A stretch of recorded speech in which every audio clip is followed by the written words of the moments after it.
Hello, welcome to TGIK. Today is the 16th of July 2021. Let's get started, or let's wait for some people to turn up and get started. Just drop your names in the chat, say hi. Let's see, got Alex here from North California and Berkeley. Kairanya, how you doing? Yeah, so today we're going to be looking at Kube-vip. It's a little project that's going to be that provides high availability Kubernetes servers and load balancer services. Just be warned, this is going to be a lot less polished than last time, since the pressure of having a guest on is not here. Got KR4, hi from Scottsdale, Phoenix, Martin from Netherlands, how you doing? Yeah, so as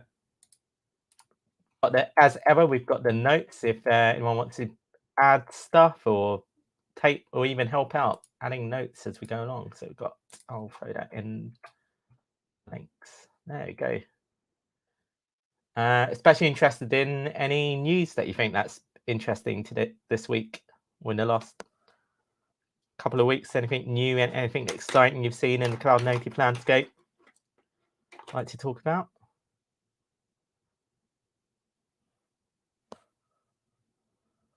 Right.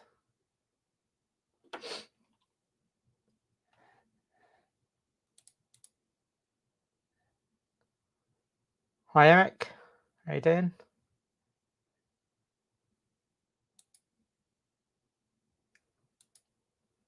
Oh, you can really see the brightness change. So I flick between tabs.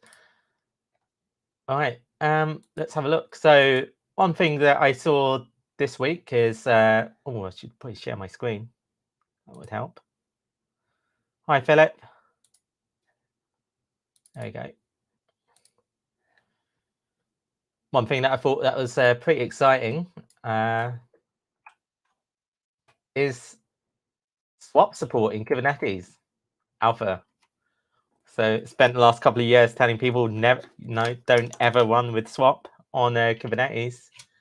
And now we have Alpha support. So Eleanor Hashman's done a great job here. So have a look through the let's have a look through the proposal. So what we're going to do here. So it's probably worth thinking about it because we've spent a lot of time in the Kubernetes community saying, swap is bad. So I've not had a chance to go through this myself. So let's have a look at seeing what the deal is, maybe. So got Kubernetes doesn't support the use of swap memory in Linux. Difficult to provide guarantees and account for pod memory utilization when swap is involved. So initially, swap support was always out of scope.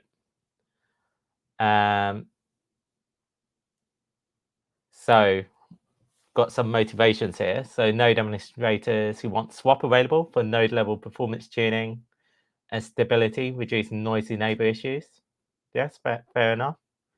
And application developers who could benefit from using swap memory. So yeah, so a couple of people have done this, right? So where they've enabled swap on the host system, and then they might have disabled the check. So I think you've always been able to, I think, force use kubelet on swap, and we use that in Kind, for example, right? So where your desktop or laptop's always going to be running with swap of some sort, but you want to be able to run your nested Kubernetes like for your developer environment. So there's always been a way to force enable Kubernetes to work with swap is on rather than error, but it doesn't actively take swap into consideration for memory decisions. Yeah, so, but then we also want to, so I guess the use case here is really like improving reliability, really. So if you do have a badly behaved application that's scheduled in Kubernetes that you can that you can have it swap to disk and not have it bring down the rest of the stuff. So this is what this design does. So we had some API changes that adds in the kubelet configuration. So Eric's, what face is that? That's yeah. We'll see how it goes. It's alpha support, right? It seems interesting. Definitely, we'll see where this goes.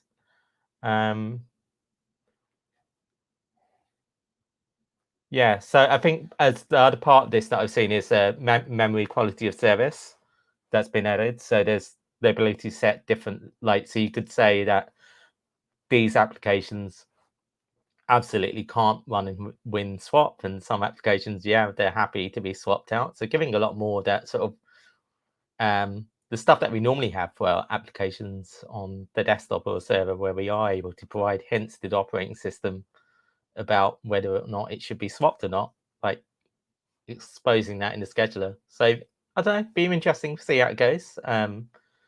See where we go with that. The other thing just want to mention, I mentioned this the other week, is a lot of the Kubernetes maintainers are beating the drums. I know.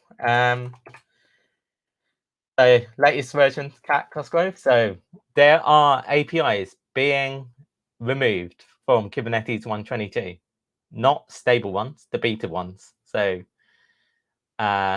yeah, so if you're using CRD betas, validating webhook configurations, mutating webhook configurations, CSRs, if you're deploying like operators or like Helm charts or building stuff, you need to make sure that, and you are thinking of moving to Kubernetes 122, you need to make sure that you don't see V1 beta 1s of any of these types of resources. Otherwise, they're not actually going to work. They're just going to stop. Those APIs do not exist in 122. You have to use the V1 ones. So start reviewing your applications if you haven't already. And make sure you're using the V1 ones. And if you are writing operators or using any operators or stuff built with kube builder controllers, Kubernetes controllers, operators, whatever language you prefer, make sure that they're all using the latest V1 APIs, because they are not going to work in 122, which comes out next month. You have been warned. All right, so today we are going to look at Kube-vip. So full disclosure on this one, Kube-vip was originally developed by Dan Finneran, who was we were colleagues together at Heptio and VMware.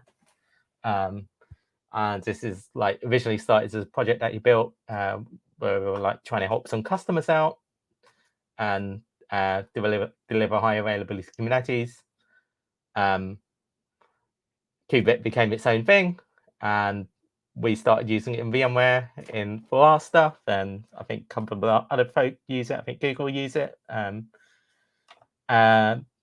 quite a lot of like generally people who are working on on-premise stuff, and very similar to the conversation we had the other week around Tinkerbell about the use cases. So it's one of these things where you want to have a high availability control plane, and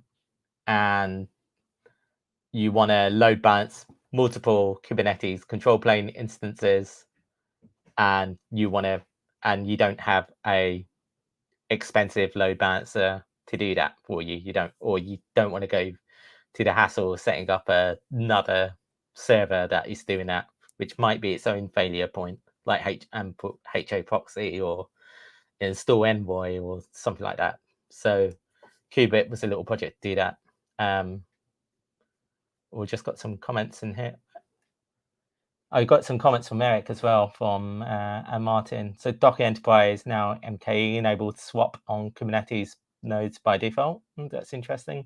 And Eric, classic Docker enterprise recommended against it. Yeah, I think that's about right. Yeah. Yeah. So I'm familiar with Kube-vip, but I haven't used it for a very long time. I haven't actually used it outside of being fully automated. So we are just going to be having a look at it from scratch, I guess, rather than. So just go through the little environment that we're using. So I basically have used basically I haven't changed the environment that I got from 3 weeks ago when we were looking at Tinkerbell. So I have the same sandbox machine, which we're just going to be SSH on, which I've renamed in vSphere to TGI Sandbox, but its DNS name is Tinkerbell Sandbox. And that's sitting on IP. I actually literally just cloned it now, and I was killing time waiting for the disk to get copied, and it has. So I'm going to turn it on, and that is gonna come up with an IP clash. So I should probably sort that out right now before we go any further. Right. So right, they're both they're going to be unhappy. Let me just turn this one off. So we're going to basically install Kubernetes on these two machines and make these two a highly available control plane. Now, I could do this through Cluster API, for example. I could do this through Tanzu Kubernetes Grid, and that will be automated. And it does both of those do use Kube-vip underneath the hood, but that would be cheating. So we're going to do this not completely the hard way, because that would take a long time, more time than we got. So we're going to use kubeadm, but we're going to deploy the Kube-vip bits manually, hopefully. Basically by copying what Cluster API does, but doing it manually so we can figure out what's going on. So I'm just going to change the IP address on this one so there isn't a clash. If I can actually type.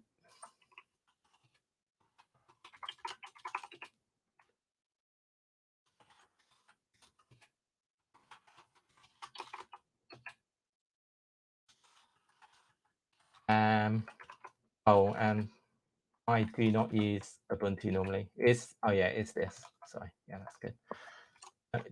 We don't need the link local one because we're not playing around with ending to be AWS.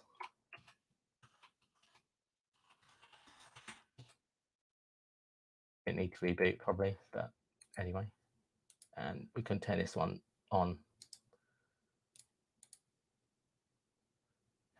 I did call that .3, right?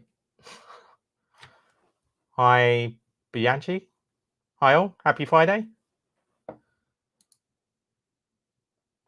Yeah. Okay. Let's just check this one.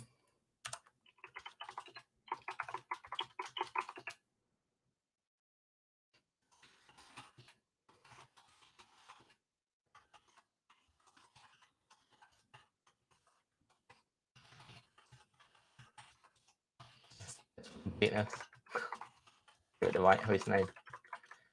We'll call this sandbox. Anyway, why not? Oh no.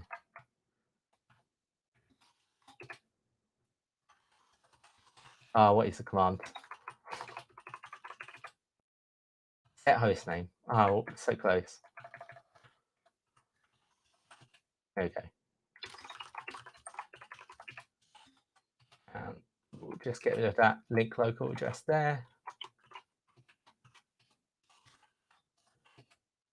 Do that. Rename it here.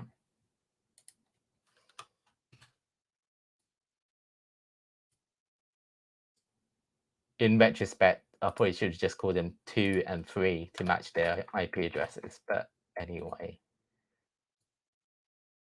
Right, and let me check again. Oh, I seem to have given this one both addresses. That's not good. Oh. All right, we're doing Linux 101 today. Oh dear.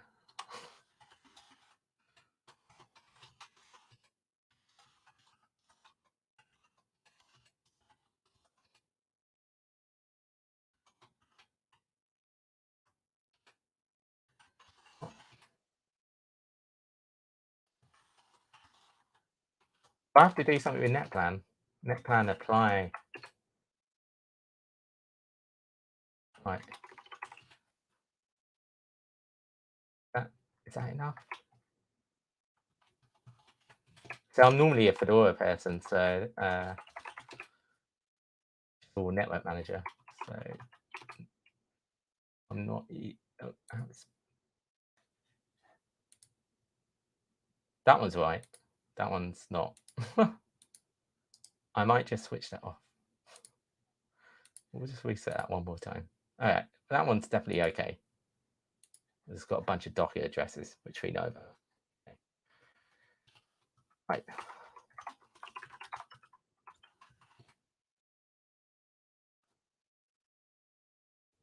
All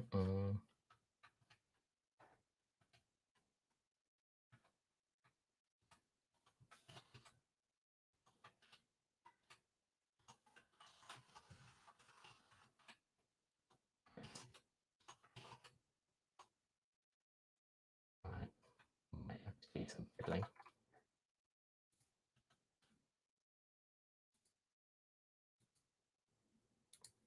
I'm just going to turn it off. Sort it out in a minute. Right.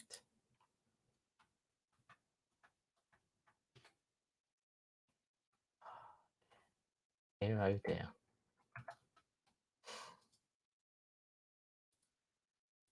Right. So the other bits that we've got in this is, so we're going to be playing around with this bicritic switch today.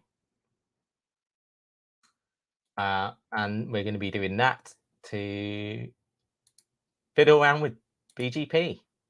So just going to check that we've got everything we need here. So we've got a mono 3, VLAN mono 3, which is what that should be on. That should be connected to some ports. Got address. We've got, yeah. So this router is on 103.1 in that VLAN. We have some ports. We have that ports which are wired up to these vSphere ESXi hosts here. And these should have, so it's using this Tinkerbell network, which I haven't renamed or done anything with.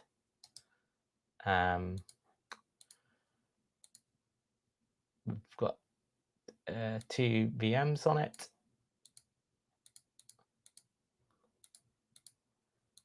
Yeah, so that looks good. I can't connect, which is interesting. Just check the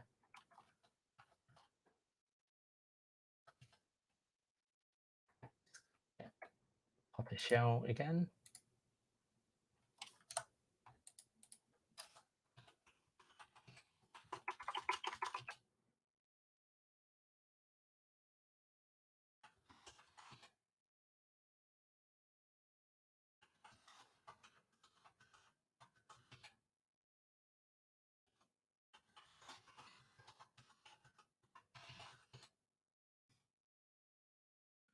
Can't connect there. Oh, interesting. What's that?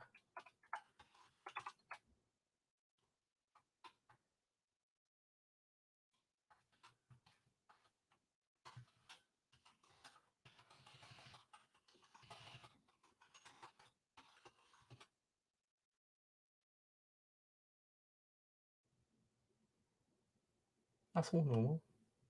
What have I done wrong? Oh.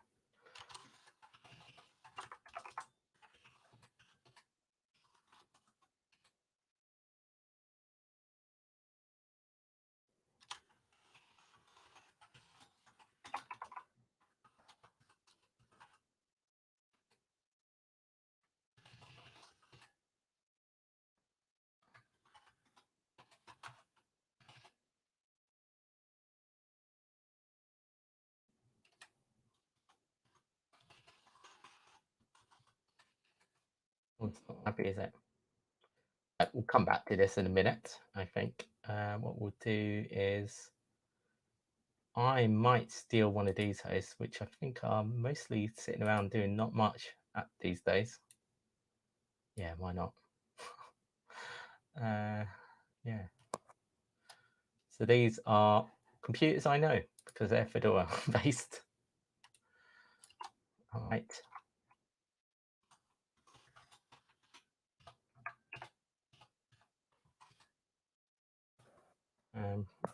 Hold on.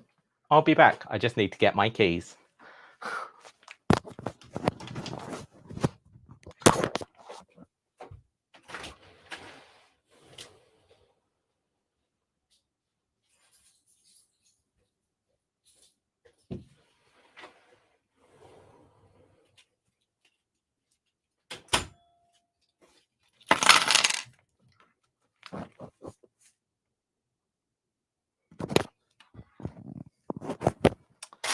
Yeah, so no one's wondering what that is. That's a YubiKey pump. And I will just stop sharing for a sec.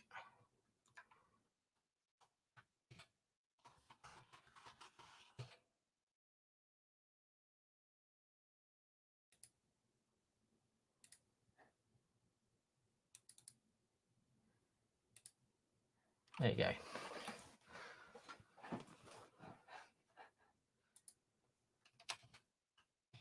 Right. It's got to be a classic. Been in more than one demo where this happened to me. Yeah, standard. I'm sure there is some services that I vaguely care about on this, but nothing I can't rebuild. Why don't I have a snapshot of that? That's probably the easiest thing, right? At least bring this back to whatever it was doing. Yeah, there we go. Didn't need to snapshot the memory. Right. So we're going to download Kube-vip first of all. So let's get that.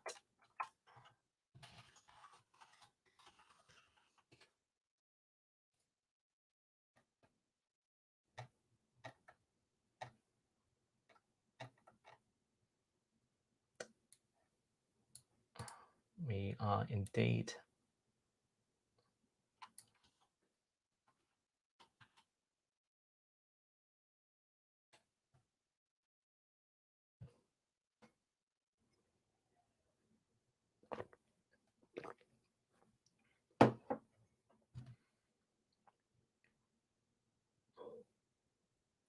Okay.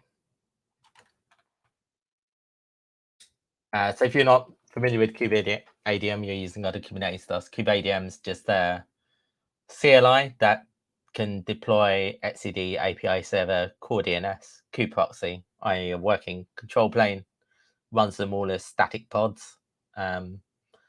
So static pod, anything you drop in etc Kubernetes /manifest will run as a pod. Hopefully this, pretty certain this machine was never running Kubernetes in the first place, which is fine. Yep, so it's not. So we've got a machine here. So if we want to do a highly available control plane, I might just take this one as well.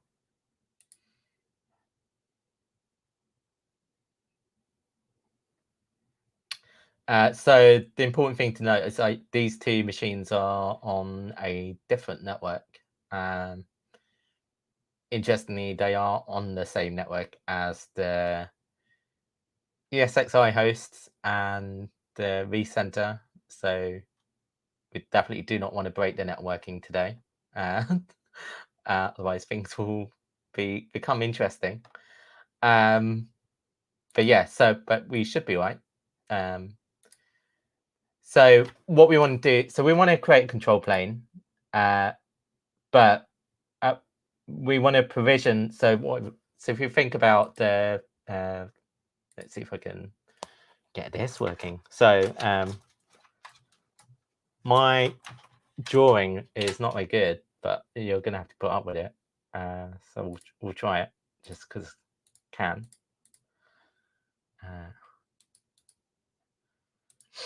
So this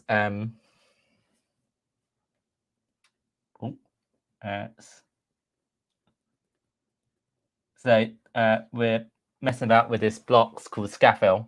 So just for your interest, Scaffold is named after Scaffold Pike, which is a mountain in the Lake District. All my servers are generally, my machines are named after mountains in Europe, so that's where that comes from. That Scaffold is on 192.168.192.235. Say I am able to get another machine on the same network at some point. We'll call this mystery box, and we'll give that 236 just for fun if we can.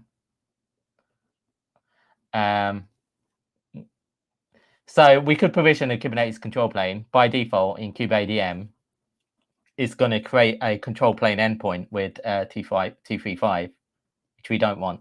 It's going to create that, but that's not going to be highly available. We want a like a 237 or something. Should draw these at the bottom. That would have been helpful. And then want the traffic to go to either one of these two. But this 237 is not going to be a separate box, right? We don't want to waste the capacity. We might be in a edge scenario where we don't have space for 3 machines, and also how do you make that itself highly available? So we want a virtual IP basically.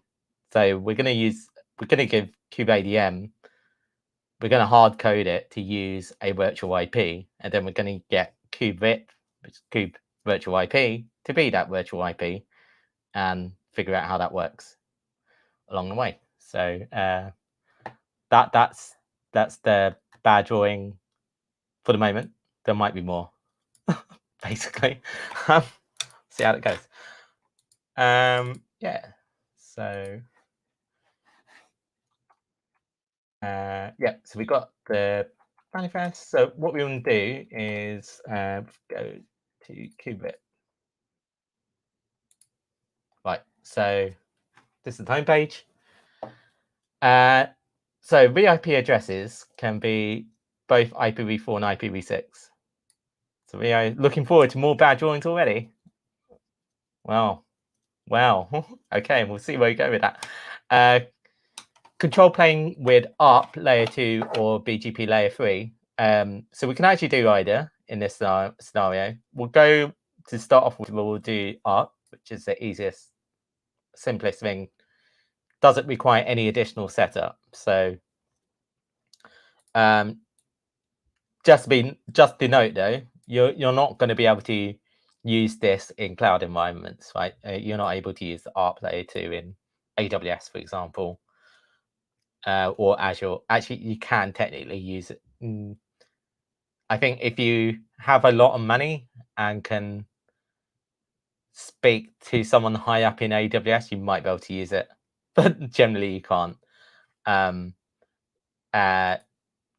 layer 3.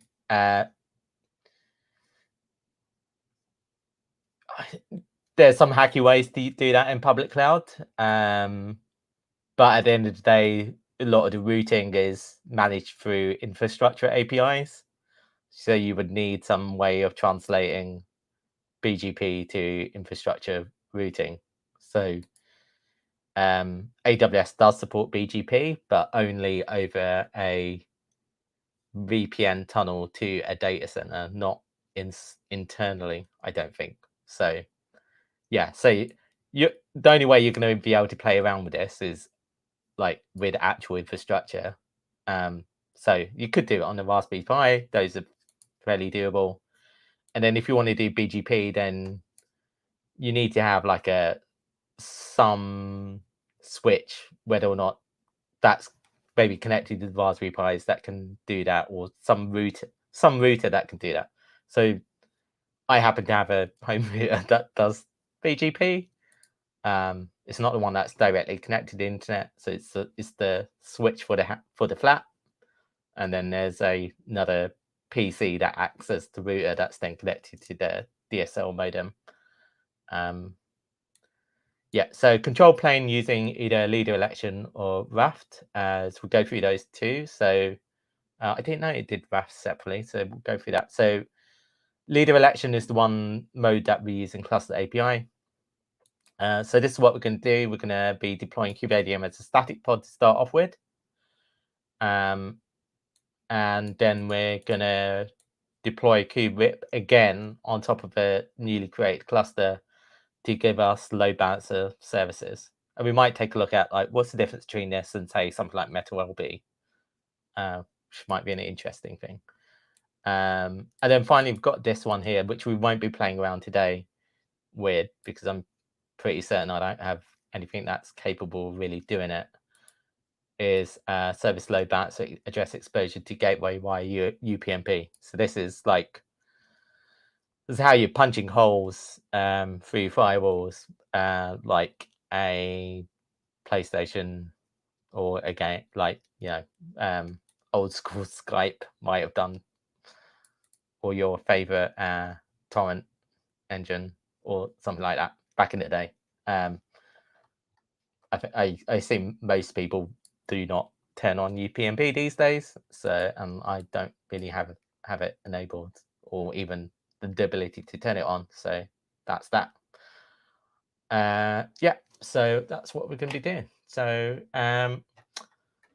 we're going to install Kube-vip as a static pod. So the easiest way that I know to do that is to rip off the configuration we use in Cluster API vSphere. So I know it's hidden inside this cluster template. Yeah,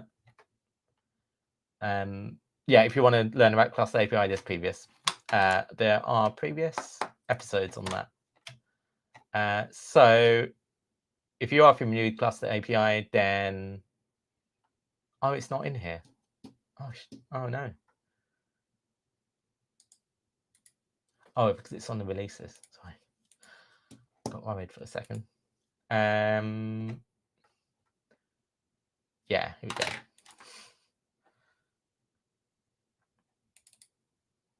That's totally the wrong editor. Did not want that editor.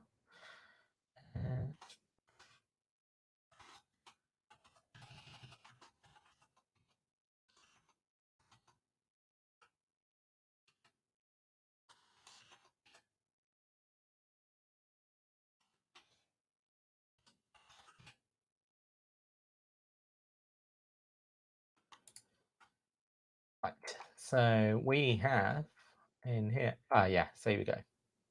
So we've got this embedded. So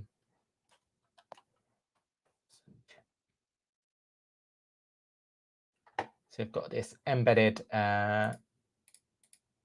manifest that we're going to pull out.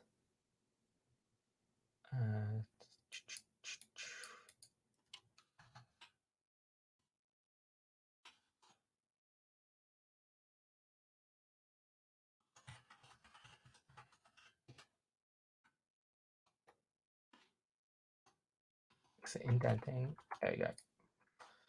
Right, let's get rid of this crap. So this stuff is in here because the template is programmatically generated. So it's got stuff it doesn't need. Oh, why is that? Oh, yeah. Okay. So I am using. Do have one of the linters installed, so it's complaining around not having resource limits. Probably goes back to our earlier conversation around swap in Kubernetes. But anyway, doesn't matter. So we are going to give this. We're going to change this to 192.168.192.237. Let's just check that's not in use by anything.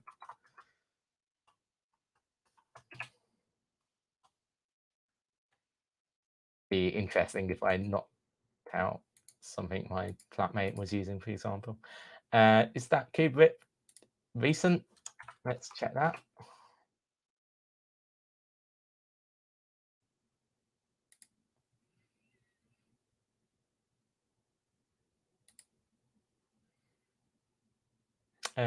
No, it's not. Let's just check that we can get that image.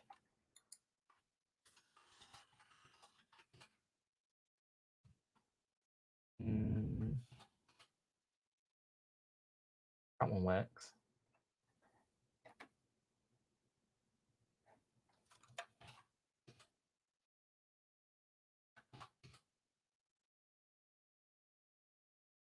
Right. Oh, all right. We use 034. So what have we got? Let's just check what we got. This release. So IPv6. So we might have a play around with IPv6. We'll see where we get out to.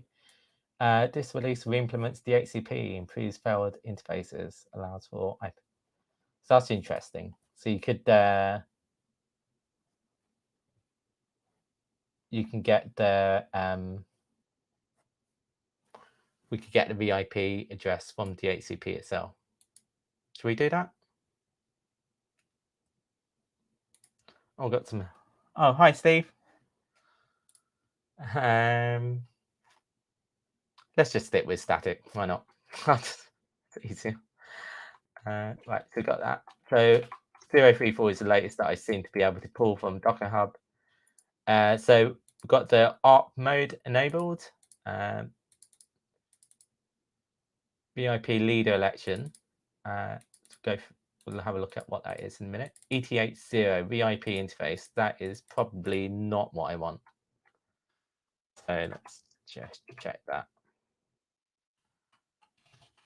So this is using, yeah, the modern style.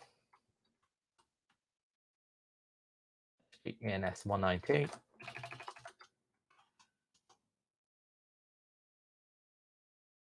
Okay. Right. So now I'm going to drop this.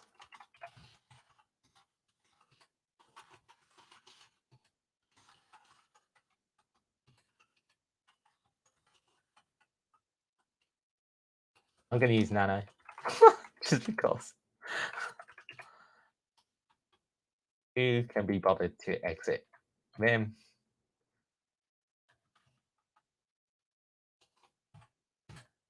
So much easier.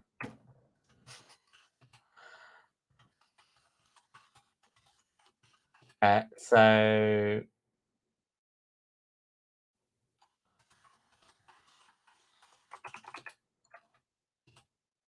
for those who don't know, so those instructions I just followed from the Kubernetes website just installs a systemd unit for kubelet, which just goes into an infinite loop because it doesn't have any configuration. So kubeadm is going to write a wirelib kubelet.config.yaml to make kubelet work.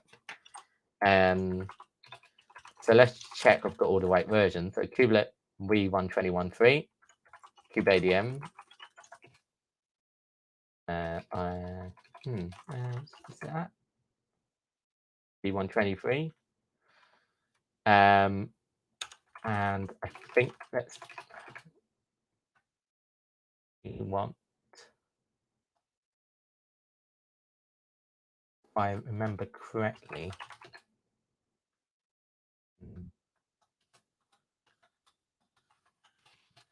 Okay, to print out a configuration.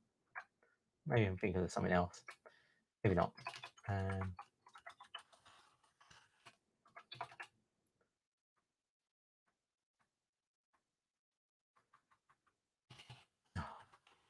Right, so we need to create a kubeadm configuration file. So let's repeat. If I was using Cluster API, it would automate all of this.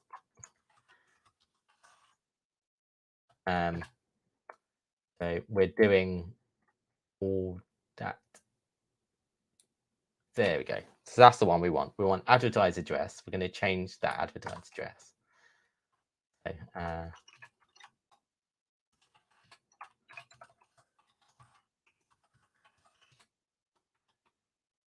And what did we say we want it on in my bad drawing? 192.168.237.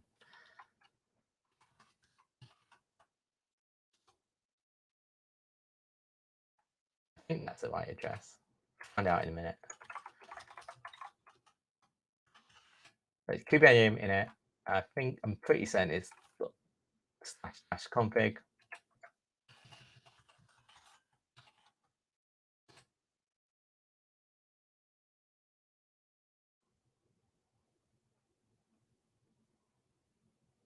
Cannot automatically set when starting the kubelet.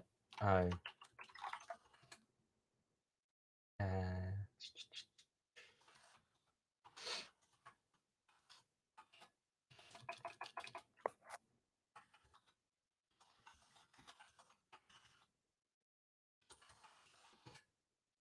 Let's install containerd.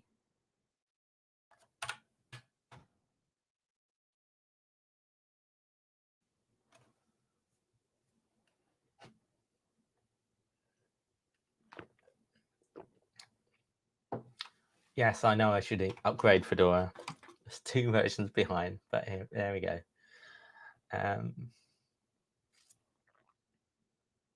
I don't have anything internet facing, so don't attempt to log in. Right, so we've got containerd, and let's just start that.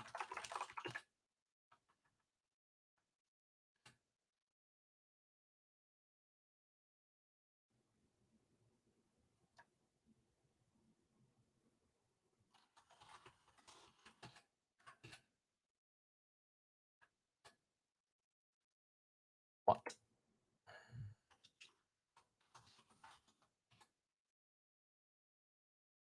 Oh.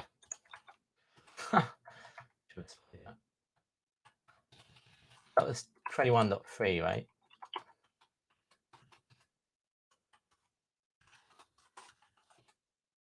Okay, fine.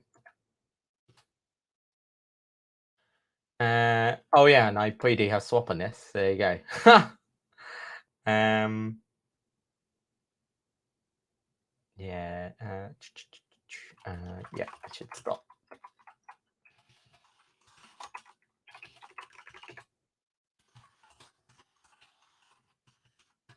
IP tables does not. Firewall D is not going to play well with that, so got that sorted. Swap off. Okay, there you go. Number of available CPUs is less than 1. That is true. Why don't we fix that before we go any further?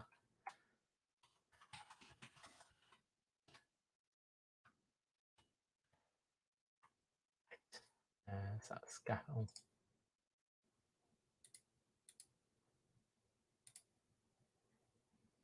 Yeah, what would be the worst thing if I turned on and I lost connectivity to this one as well? That'd be funny. So we're going to give it. Why don't we just give it 4? Why not? Oh, we should give it some bit more memory, right? Let's give it 8. It's not a lot of hard drive either. But, that will have to do. Please rate your experience with Reese here. I probably shouldn't do that.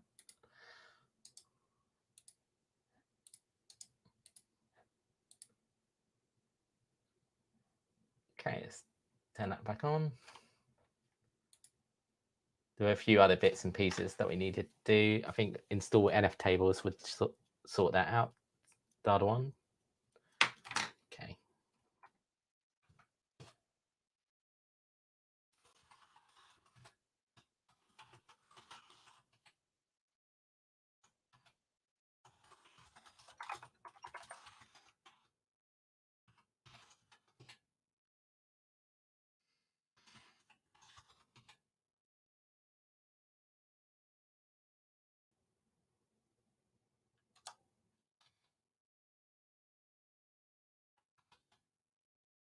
You know what?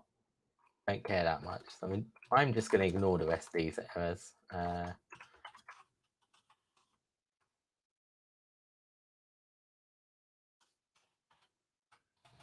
I'm sure it will be fine. famous last words.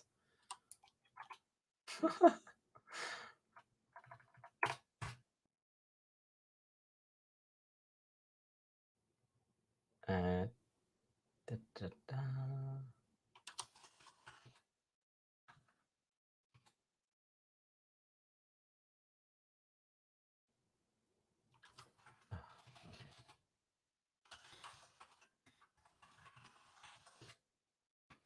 So I didn't think we needed Docker. I should know better. There is some release note about this for Kube-vip, but we will deal with that later.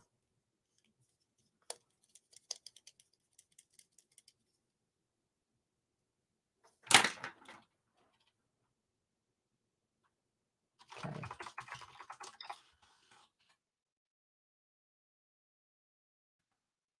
I need to set the Kube-vip to CTLs.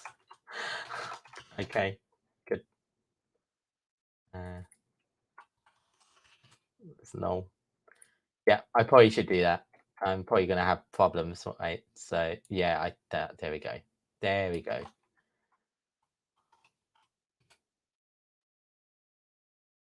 Thank you. Yeah, I suspected we might have a bad time with kube proxy without those. Does the image say 235 or 237? Oh, what my terrible drawing? That's supposed to be a 7 there. The machine is 235. 237 is what we want. But now that you say that, I will check this. That's the address that we want to advertise.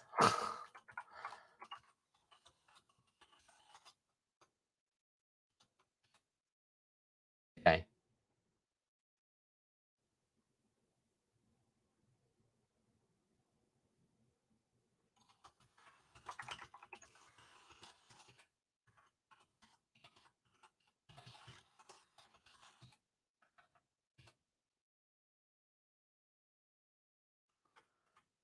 Check Kube-vip, just make sure it is specified by default users.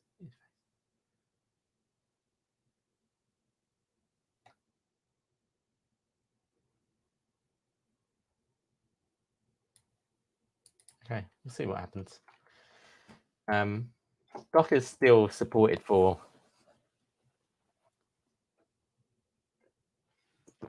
Kubernetes v1.21.3, right? Anyway, right. So what's happening now? It's pulling down the etcd Kubernetes API server, scheduler, controller manager images, and then it's going to instantiate the control plane. Whilst doing that, I might just have a quick check around those other machines. So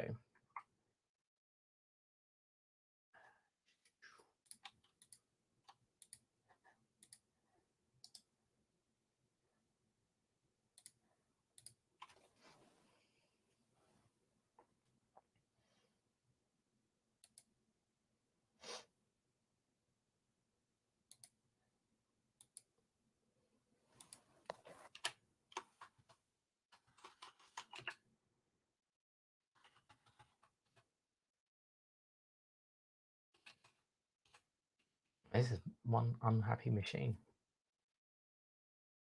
Don't know what I did with these ones.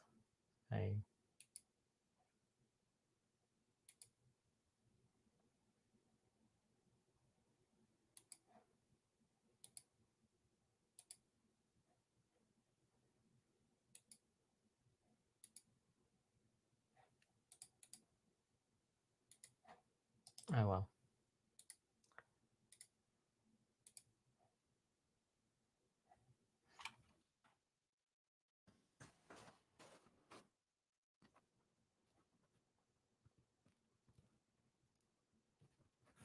Okay, so let's dive. We should have been paying attention a bit more. So we will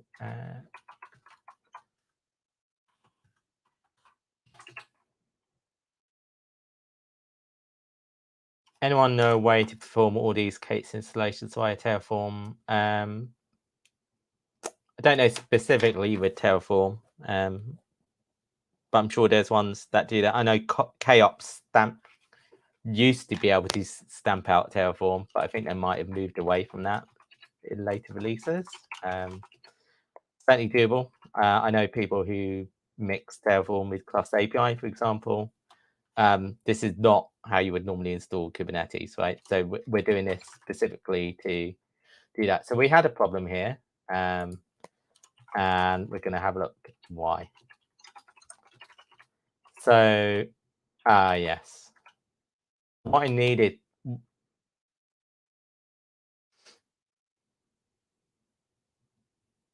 What I needed to have done. So we're just going to oh, yes.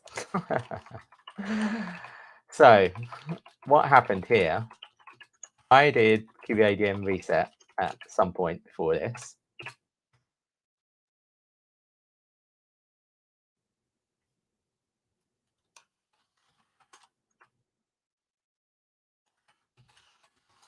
And it blew away the manifest directory, which is where it had the Kube-vip configuration. So let's just put that back.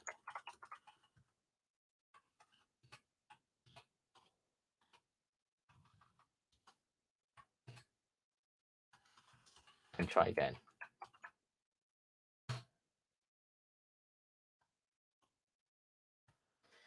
Right, so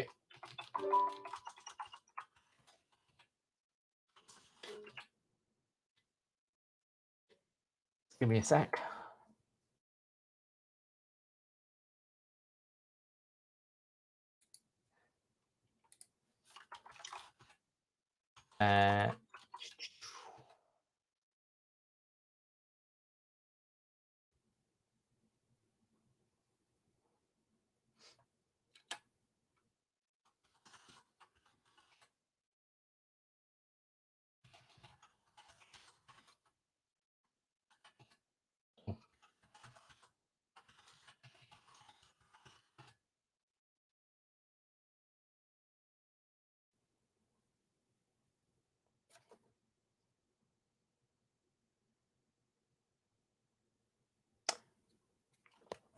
The other problem here is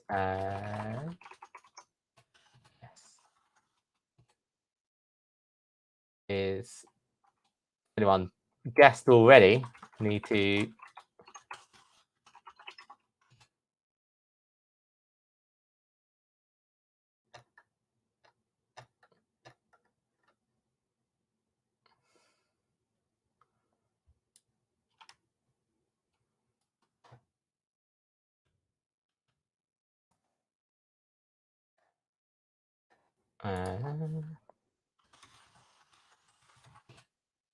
switch to secret v1. Yeah, so sort that out. We'll need to reboot.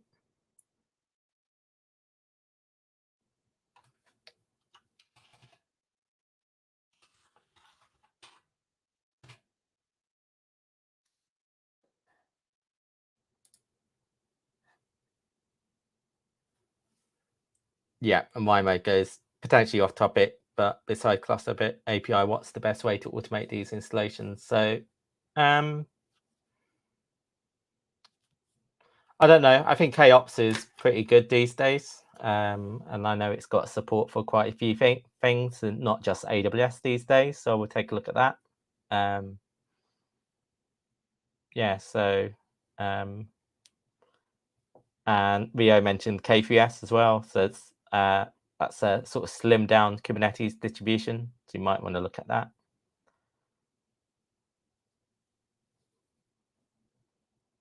And Rio mentions using Terraform, Libra, and Cloud Init to orchestrate these things. Yeah, so that's very similar to what Cluster API is doing anyway. So I think those are generally the way to go. You want to be using, ideally, playing around with immutable,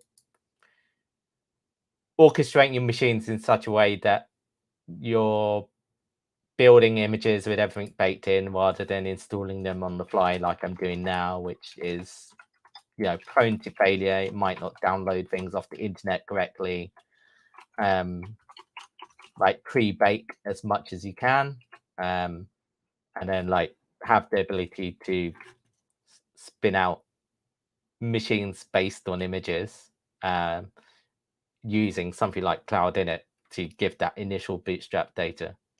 And that's what like Tinkerbell, like if we looked the other week where we looked at Tinkerbell, that also that's another way of achieving that without sort of cloning hard disks, but having the ability to write a disk image to a machine as it boots up, and doing that in an automated way. So anything you can do around that, and you can do that, you can wrap that in Terraform. You can wrap kubeadm in Terraform as well, right? But yeah, what you don't want to do in this situation is like start up with a very bare machine, say like just a plain, in this case, a Fedora 32 or an Ubuntu 2004, and go through those manual installation steps. You want to have that as much sort of ready already by the time you turn on the machine, especially if you're operating in the cloud, right? Because then in those scenarios, you often want to scale out your infrastructure as quickly as possible.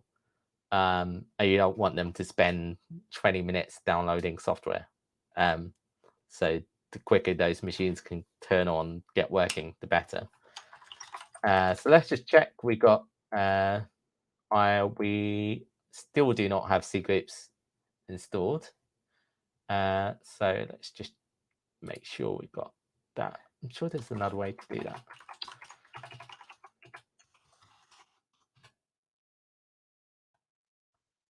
A bit of wait, I know.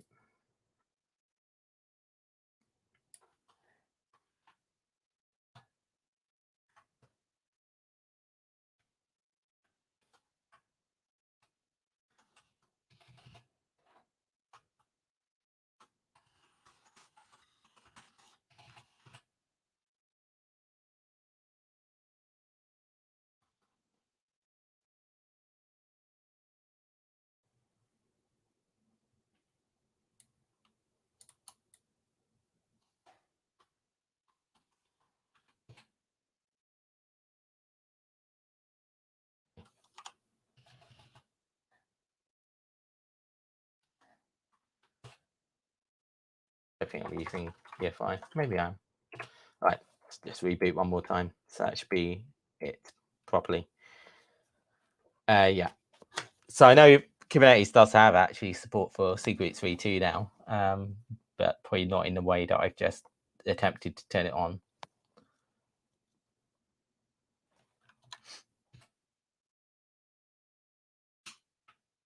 Has this actually rebooted?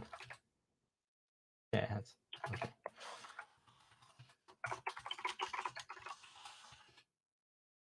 Still not working.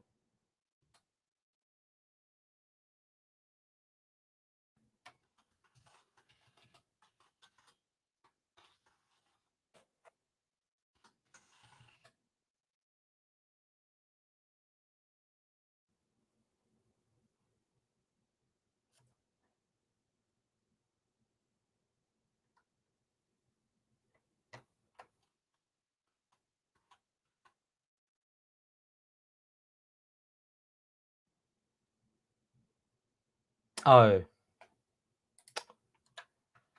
Whoops.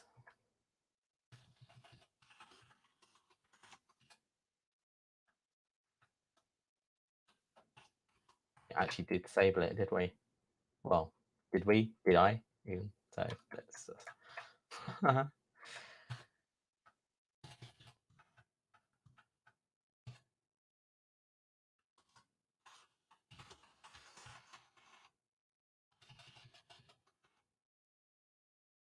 this is an EFI system. All right.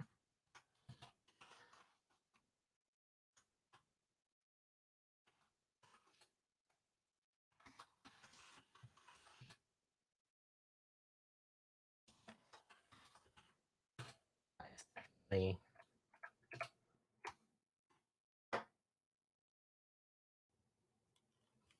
correct. Alex got a comment from Alex. I guess I'm old school. Use kubeadm and shell scripts. Source for an intro case class. Yeah. I think it's reasonable. If you're teaching Kubernetes, you don't want a fully automated process that hides like what's actually happening, like we're doing here, right? So you don't. Perfectly makes perfect sense to go through manually and show that people aren't going to know. Oh yes, they need to be able to spot. Yes, secrets v2 is on, and we don't want that for certain versions of Kubernetes. If you just provide, we could go through the cluster API quick start, but that would hide a lot of what's happening, and it would install Kube-vip for us, and it would just be there, and like that, we don't learn anything. Well, we don't learn much from that. Be a nice demo, I guess.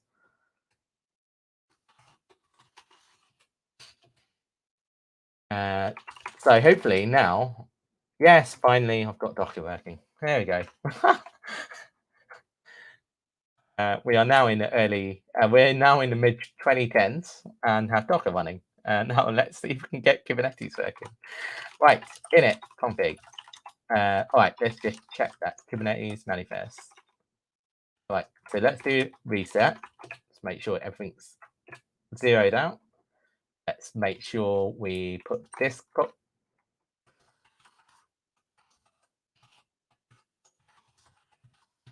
in.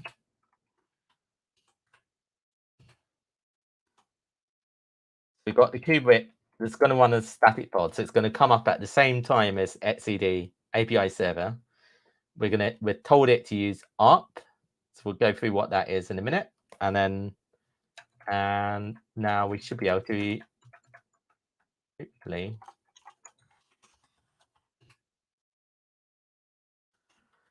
I should have turned off swap somewhere else, but anyway, just do that.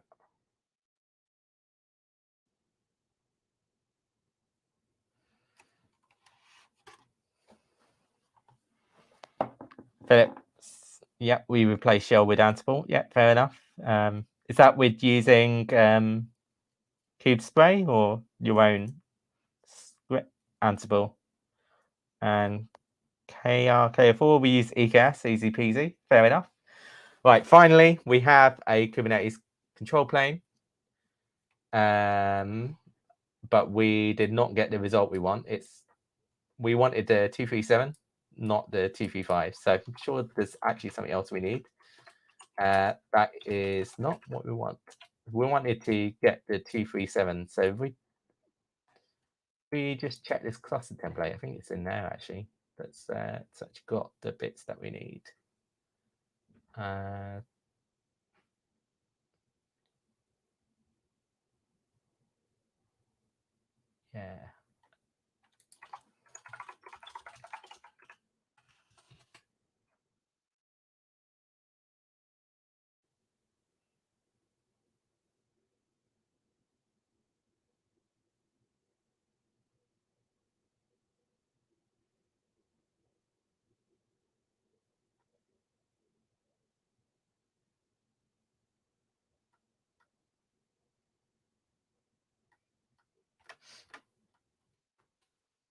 Right, so we do have a working Kubernetes cluster, but we don't have the high availability. So I can provision another control plane machine, but we don't have high availability because we're at everyone's kube config is going to point at this 235. That's what the certificate's advertised for. So it's not actually going to give us what we want. So we need to inject a control plane endpoint. So if anyone knows offhand where control plane endpoint actually ends up in that, otherwise we will have a quick check in Cluster API how that actually gets fed in.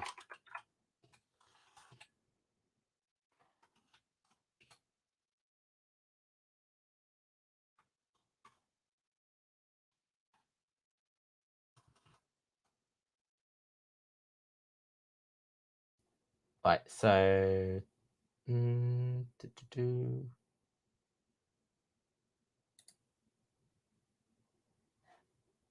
cluster configuration, Kubernetes. All right, okay.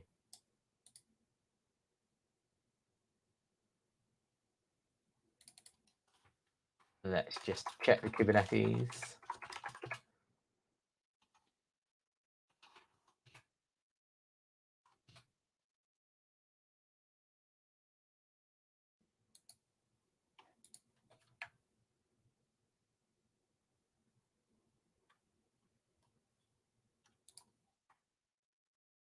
Yes, so we used the wrong. Okay, so let's just that's the actual endpoint. So we actually want a different configuration. So that's not what we wanted. And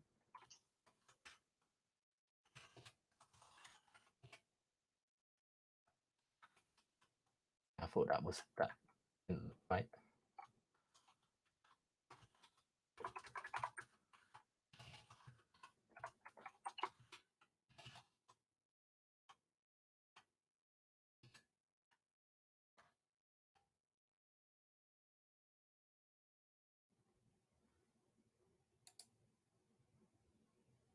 It's just that one. Okay, cool. We'll reset one more time.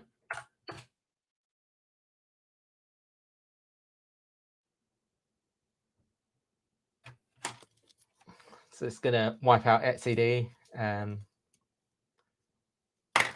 rid of the certificates.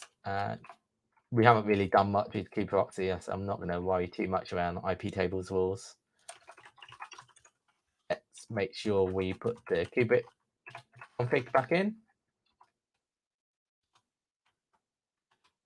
Got our 237 there. 237 there.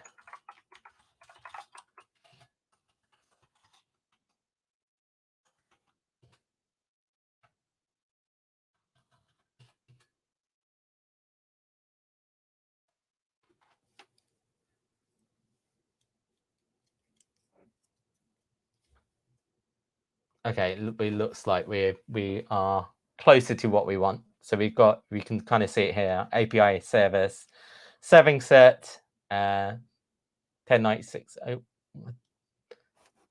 guess that's an accident. It's probably something with Docker. Probably didn't need that at all. Who cares? We've got the host IP there, and then we've got the VIP. So these are all going to be in the subject to alternate names.ip. This has now worked, right? So if we just think about what, at least from a KubeADM Bootstrap perspective, what we end up having. So, oh, where's my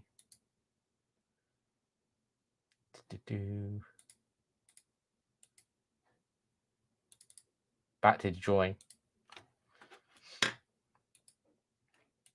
Right. It's also been many years since I've used OneNote. So this is the tablet that I bought recently, and this is the first chance I've properly got to use it. So there you go. Right.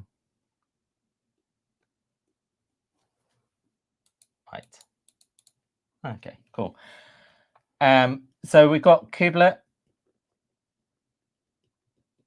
and we've got like I guess it's Docker on in this particular set. Docker. So we've got etcd,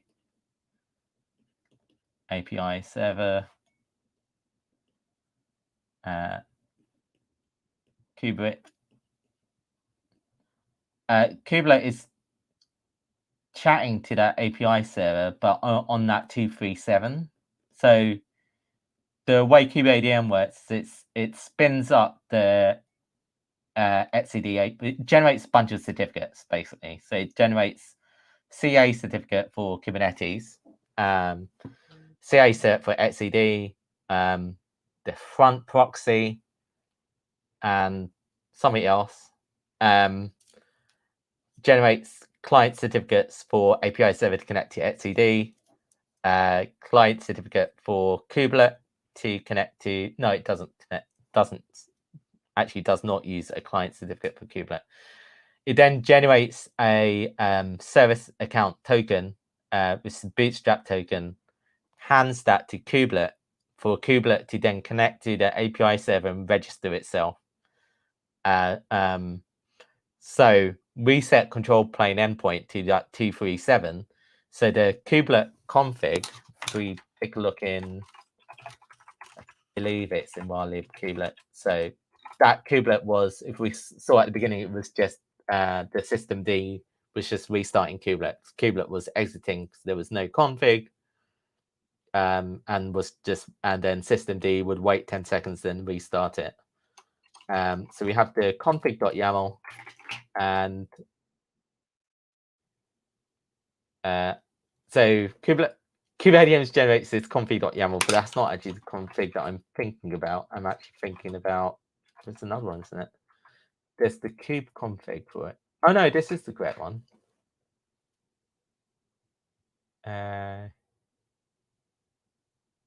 Yes. Oh, right. Okay.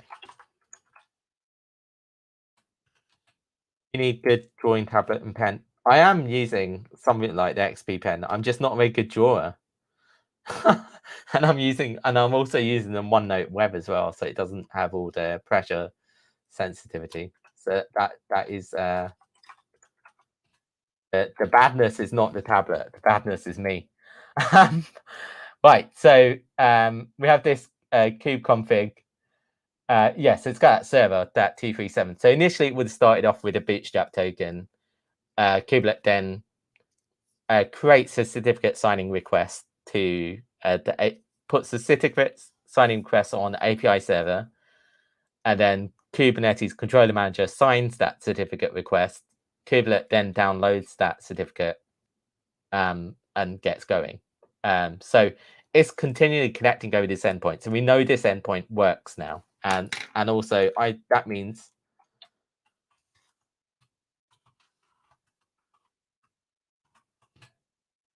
I can ping it from here, from my machine. So I am also not on the same network. So I'm on, should probably disconnect from that VPN. Don't need to be on that. Okay.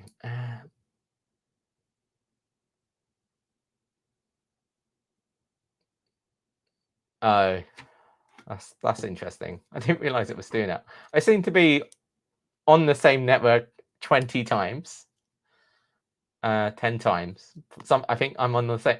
So technically, I think my IP address is one of these. It's 10.3.6 210 through 220, I think. So what's happened there is the network card I've got installed in my desktop. Oh yeah, I am sharing the wrong screen. Sorry. Yes, thank you.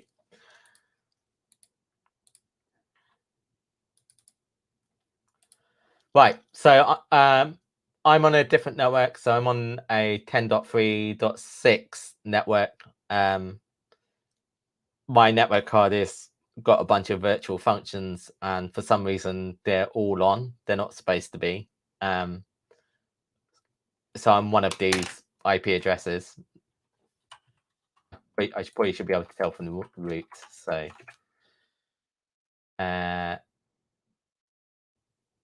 oh yeah, that's no help. So yeah, okay, fine. I guess it's EMP4SOFO, the one that isn't the virtual function.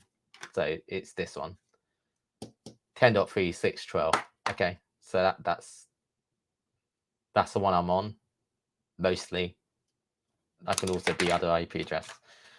Okay, so they're segregated layer 2 networks.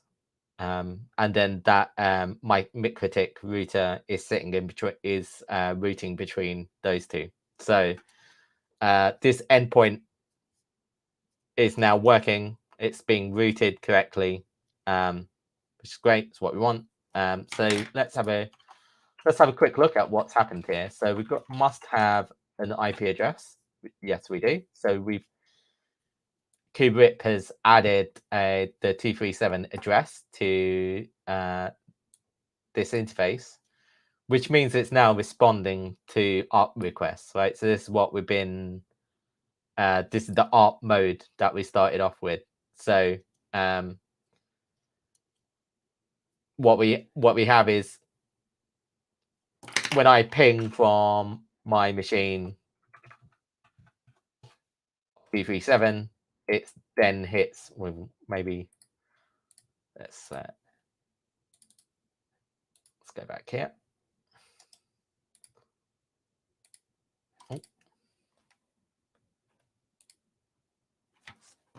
So we got. Oh, how do I delete on this? Should we figure that out? If anyone's got better ideas for an app on Linux than this, that would be helpful. That might be good in future. So we've got, oh God. That PC is on 10.3.6.12. We've got the, so that's got 10.3.6.1. And I believe this is called, this is on VLAN. I think it's 103, I think is what that VLAN is. Not sure. We'll come back. We'll find out in a minute. And then it's 192.168.192.1. So this MikroTik sits on these two IP addresses, and this is I'm pretty certain this is VLAN 192. So it's routing traffic between my PC, and then we've got this scaffold, and that's .235 and .237. So whenever I'm pinging to 235, I'm sending an IP packet to 10.3.6.1 with destination .237. This MikroTik router knows to route that traffic to VLAN 192. When it gets to this point, it then sends out an ARP message. ARP who is .237, and this scaffold machine is responding I am 237 with MAC address, whatever it is in whatever it is in the vSphere. So it's responding with the .237 it exists on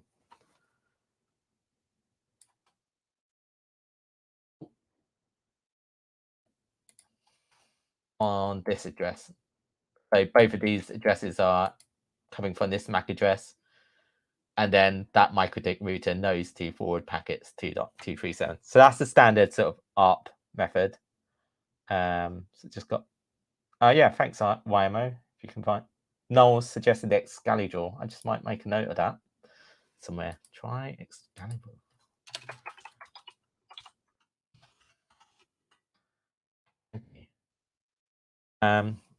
OATL, does that IP command come with your OS? So that's the standard IP tools for Linux. So there used to be the ifconfig. Oh, I mean, ifconfig is still there, but IP is the IP utils version 2. So that all has all the proper IPv6 support.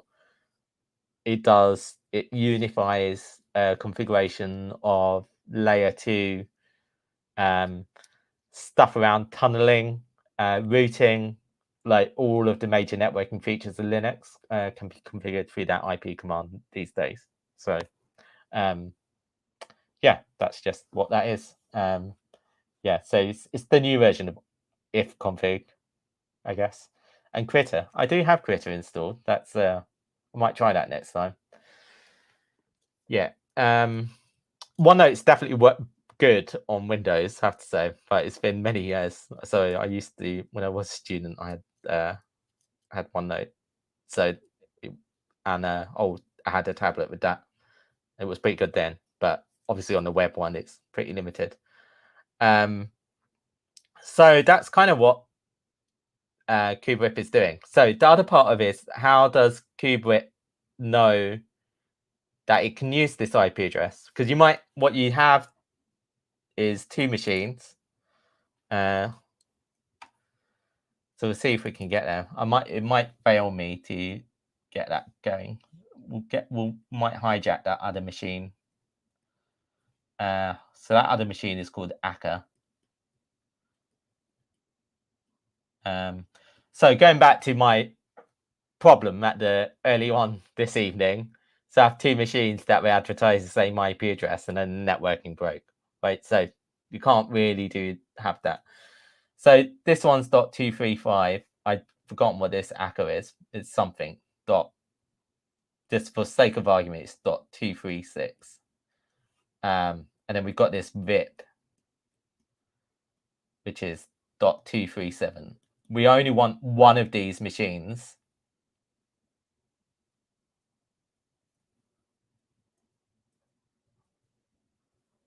We just have a dotted line to suggest that this.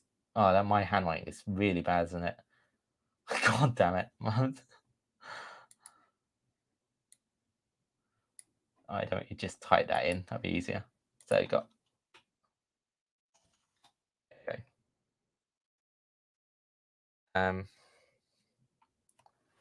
So this Akka's 236, this scaffold's 235.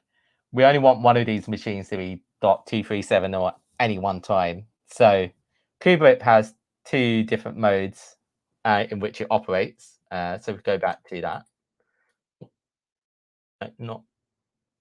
Not Lisa. And yeah.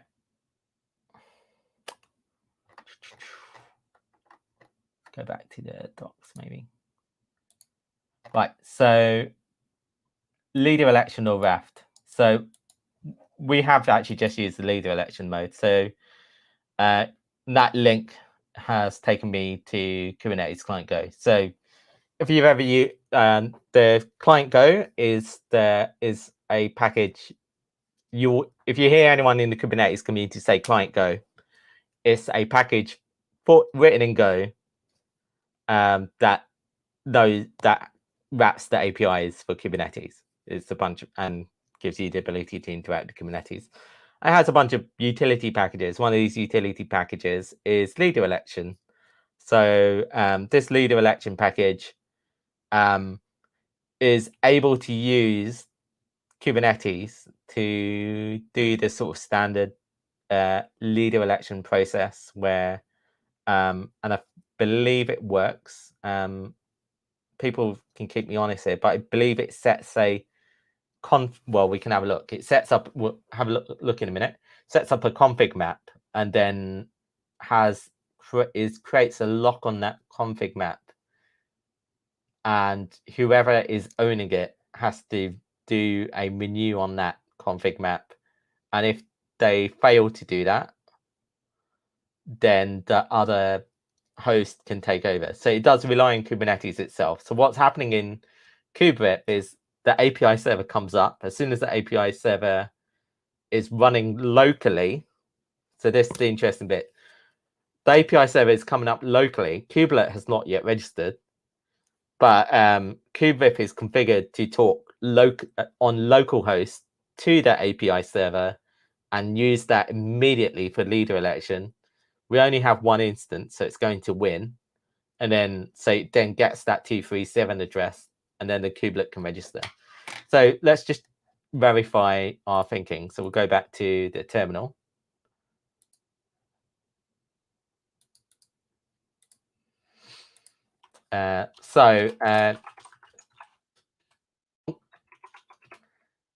KubeADM's dropped a admin kubeconfig in here. So before we go any further, let's just make life slightly easier for ourselves. And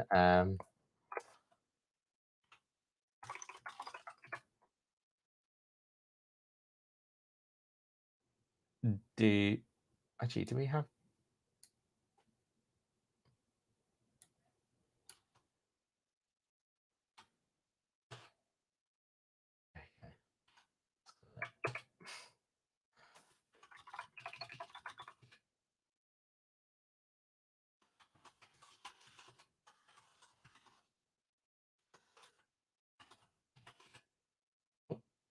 Oh wait, and we need to export kubeconfig equals let's see Kubernetes admin.conf. Okay, so we've got connect to a thing. Core DNS is not running because we need to put some CLI or CNI, so we need to put container network. So let's just quickly install a thing.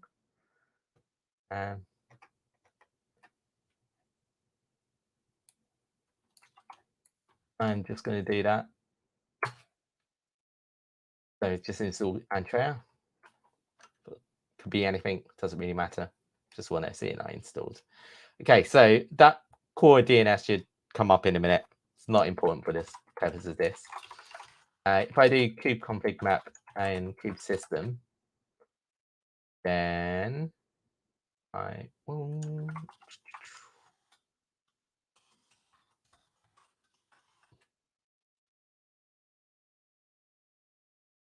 Okay.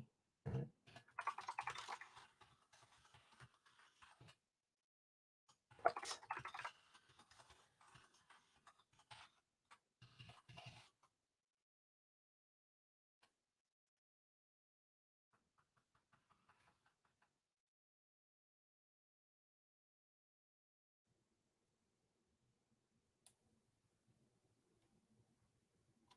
Oh yeah.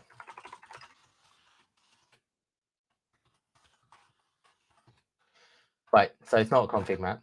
That's my mistake. So it's actually, there is a lease object. So we can have a look at, let's have a look at that one. YAML. There you go. So I didn't really, so I've learned something new today. Didn't realize there's a specific resource for this. Makes sense. Better than using config map, I guess. So yeah, so Kube-vip's acquired it at a certain time. Every 15 seconds, it's got to renew it by that time. If it doesn't, if there was another host that had the stuff installed, had the bits and pieces, then it would do it. So why don't we get another machine up running? I'm going to snapshot this one. So I'll share the white screen in a moment. Just realize I need to do a few things with it.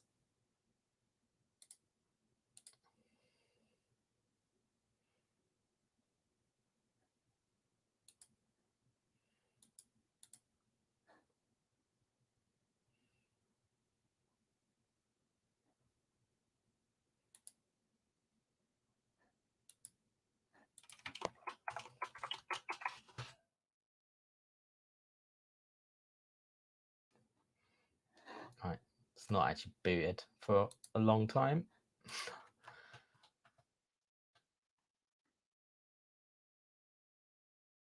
Okay, that's right. So we've got 192.168.192.158. This one. It's called ACA. So we need to do the bits and pieces we did last time, and hopefully we can do it quicker. So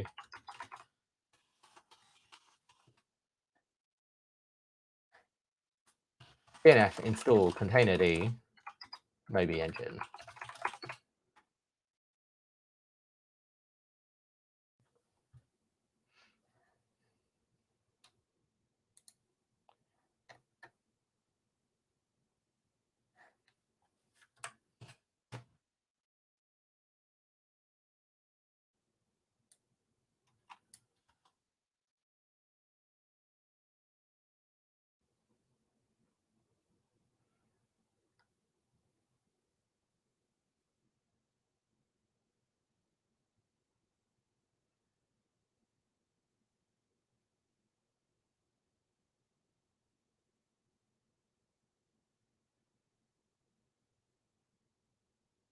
Okay.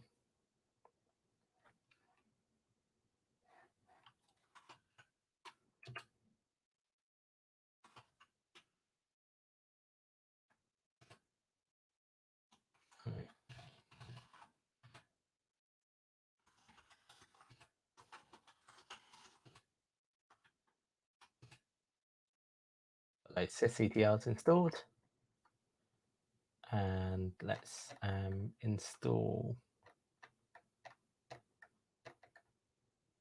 Kubernetes.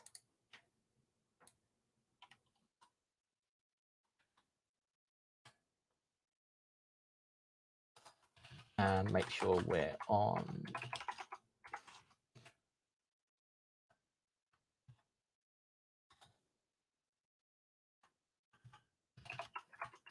Secret C1.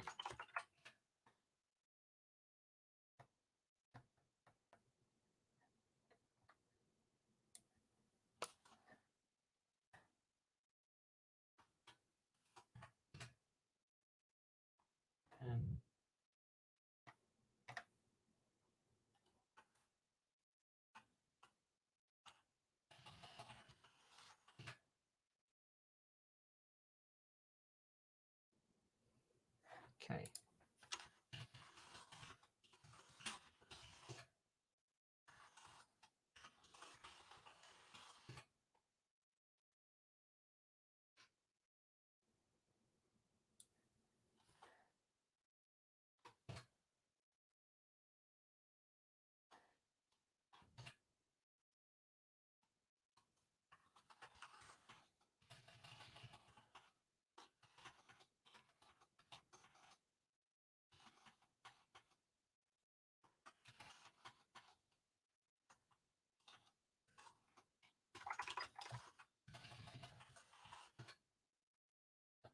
The unified group hierarchy off, and anything else that you need to do? Anyone remember I missed anything before I reboot?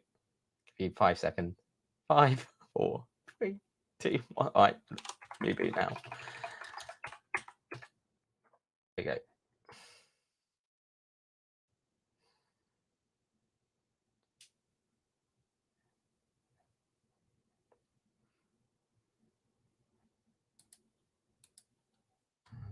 What I might do is actually split this horizontally.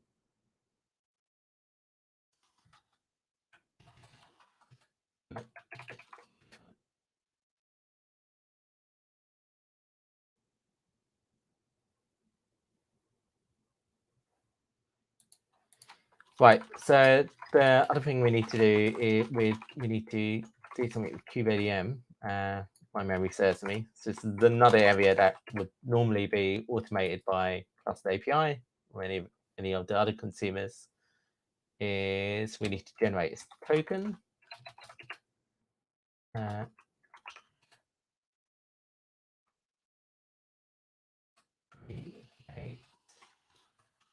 Also want to this different one for control plane. Can't remember.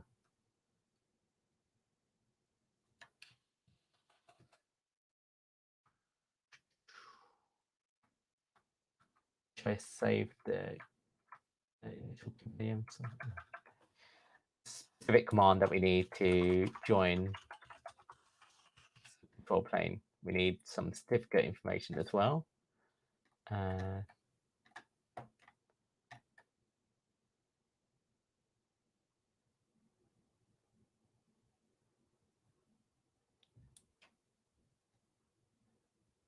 Okay.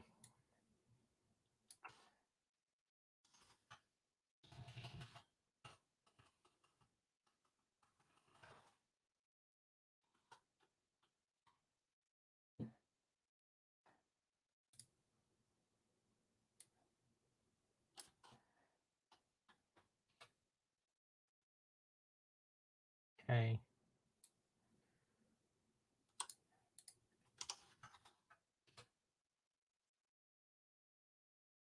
TCL if that's too small.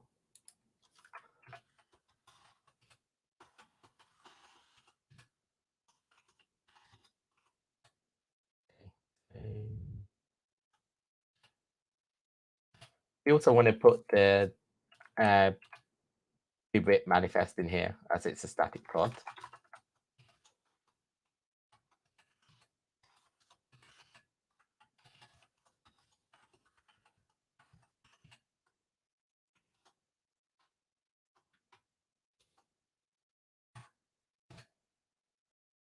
So what we need to do is Kube-adm.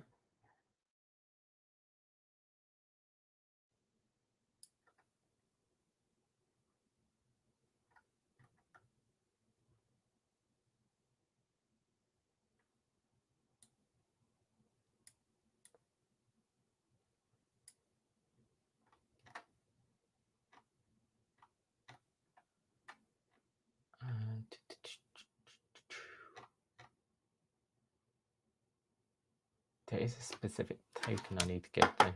If anyone remember what it is, I will.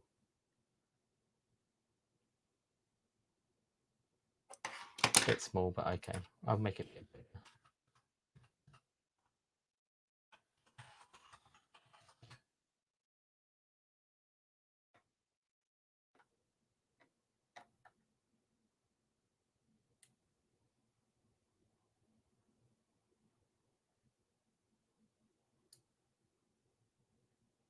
Okay, so we can do that.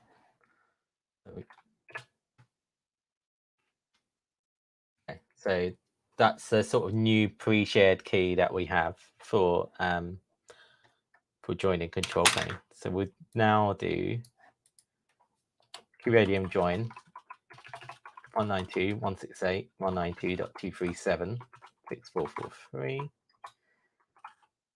Give it that token.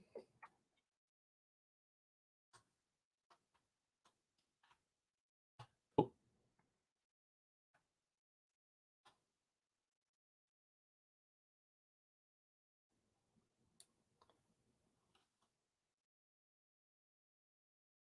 Yeah, thanks, Ian.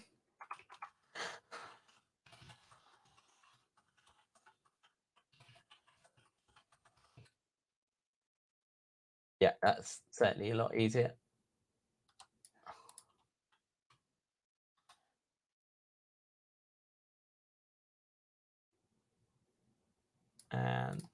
But we need to add to this control plane certificate key and put that one on.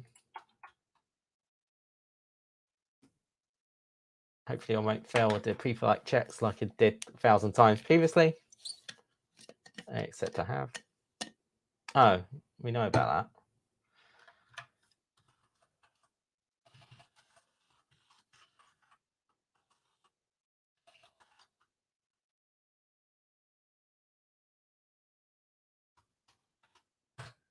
Oh, okay.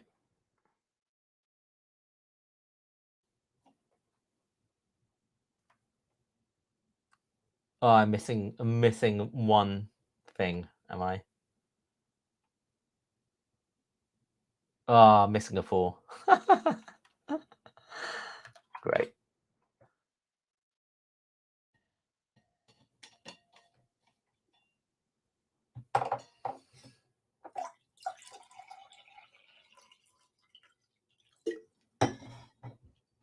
Right, and then we'll do this all again, but with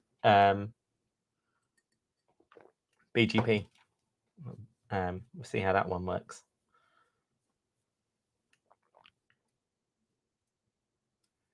Yeah, thanks everyone. I missed the 4.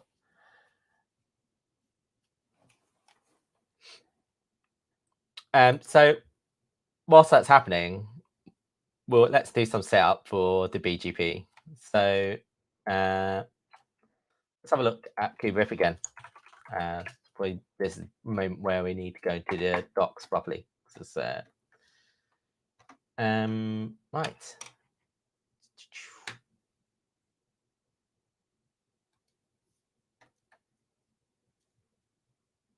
Flags and environment variables. So we've got BGP, enables BGP peering from Kube-vip.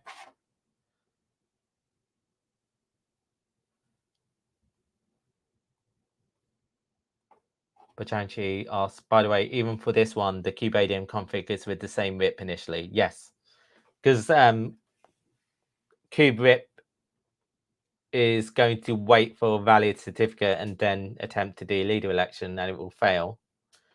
And we already have a machine that's connected to the right place. So the way Kube-vip's encrypted all the CA certificates for control plane and stored that in etcd, this new machine is going to connect to that existing API server on the VIP address, download the certs, cert bundle, decrypt it, and then set itself up.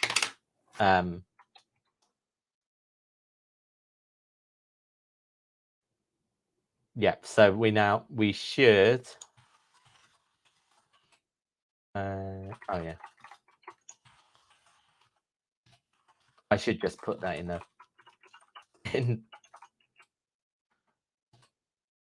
we have our 2 nodes and one of them is not ready because it's not all running, I suppose. It doesn't have all the CNI bits and pieces. So, yeah. Entree is in crash loop, back off. Okay, well, it's maybe something. Was taking the risk running Entree on the main branch, so I probably should not have done that. But anyway, not important for the purposes of this one just yet. What we might do is, let's see how this BGP works, because I'm interested in that one. But we need to do some setup. So we've got a bunch of configuration options. Let's go now to this router. Oh, wrong window. Hold on. There you go. Right, so we've got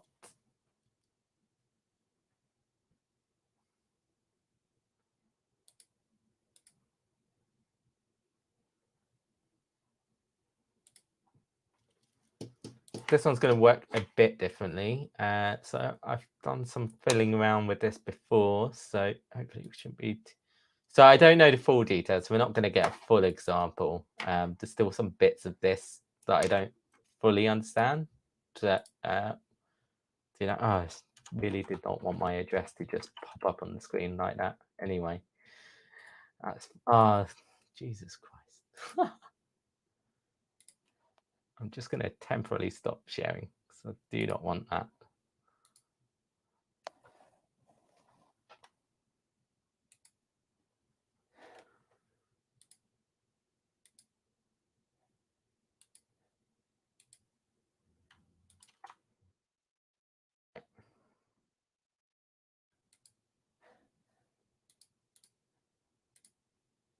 Okay, so disable that automatic filling of addresses, not helpful. Remote address, so we're going to give it an actual IP address of one of these machines. We're going to give it a remote, not a super BGP expert. I'm just going to give this a random number, 2001. I don't know any of these options, so I'm just going to leave them for now.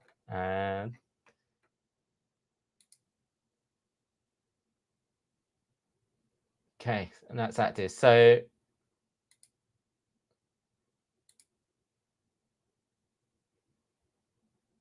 yeah, I'll just create another one, maybe the same. 62,001. Quick 2. And we'll point it at the same at the other box.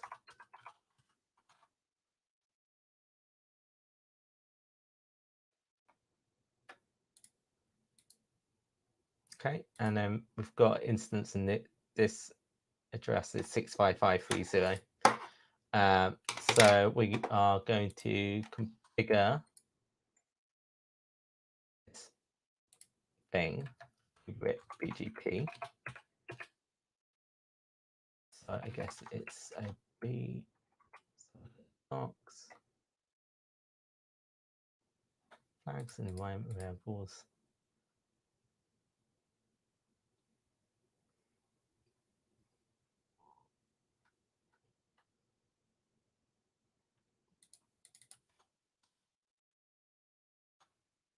BGP enable.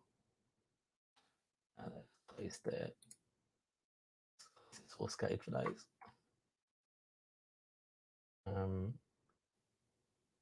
Used when advertising BGP addresses. We can keep that as default. Using one, right.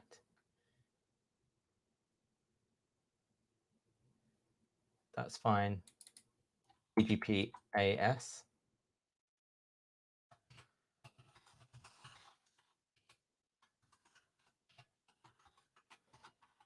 I believe that was 62,001. And then BGP peers is address. And then AS So, oh, we can just do that one. Let's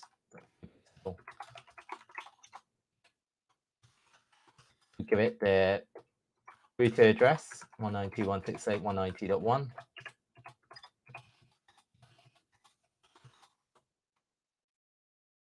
BGP-AS.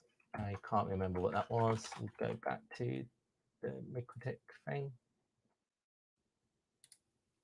65530. So it needs to be string quoted. And we don't have any password. Yeah, we're not advertising BGP routes on the internet, so that we should be safe. Ish enough. So I think that's all we need to do. We'll find out if this will work, I guess. So we're going to stick with leader election. Or, shall we try the Raft election? So how does the Raft stuff work? So I guess the other mode for Kube-vip is has its own Raft election. So I'm not sure.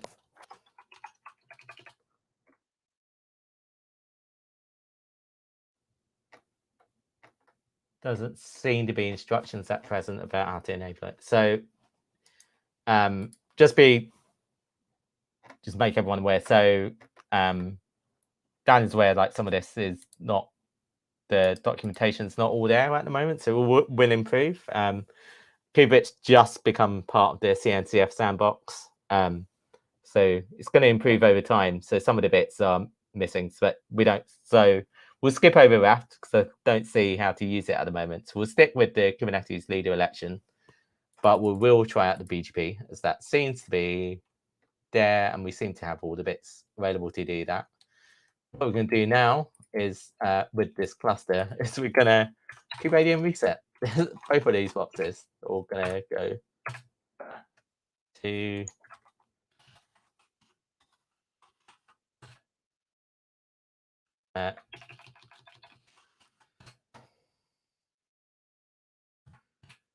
and hopefully once we've got this BGP one, we'll play around with that, the load balancer bits, and then we'll call it a day.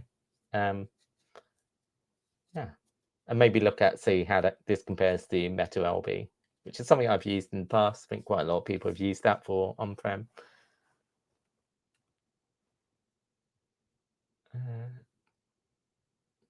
Oh, I don't think I was supposed to do Kubernetes reset at the same time. I don't really care.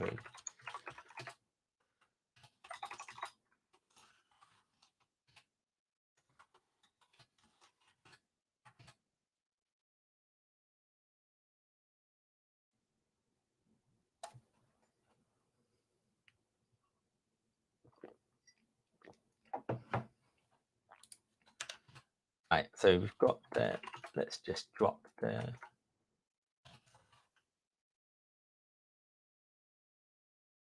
which cluster am I running over to? Just running a plain Kubernetes v121.3. So we just started with the Kube-vip CLI. So no particular flavor or distribution, just straight up from kubernetes.io. Nothing special. Philip, MetalB is still not considered production ready, or seems Kube-vip is much more when it's used in cluster API.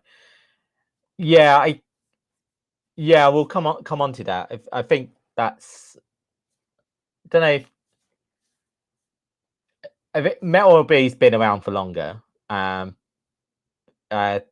Kube-vip has joined the CNCF sandbox, and it has been used in products such as Tanzu Kubernetes Grid. So but at the moment, I think most people using Kube-vip are using it for the API server load balancer, and the stuff around load balancer for services is newer, whereas for MetalB, that's what it's always been used for. So I think MetalB is still a reasonable solution. Maybe the future is Kube-vip. I think is where we're going. So if we can get the momentum around contributors. Yeah, so let's drop that Kube-vip YAML in both of those. I'm sure this is going to go absolutely horribly because of. Yeah, Rio says, I know at least one full-on data center is running on MetalRB, so can say it's working as advertised. Yeah, exactly. We know people who are using it. I think it's quite a common use case for customers to deploy MetalRB as well. So, yeah.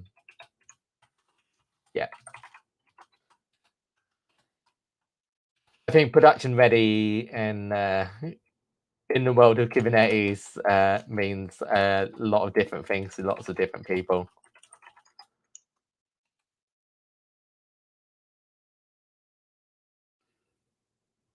Let's have a quick look at, well, rather than make things super tiny, let's bring up a new window and we can make that bigger now.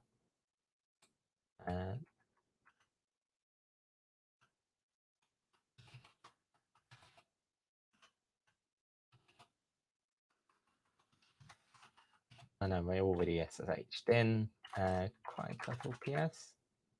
Oh yeah, so we are using Containerd, not Docker. Good. No,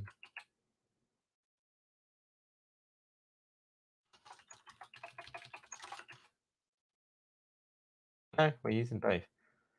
I do not see Kube-vip running, so I assume something went wrong with our configuration.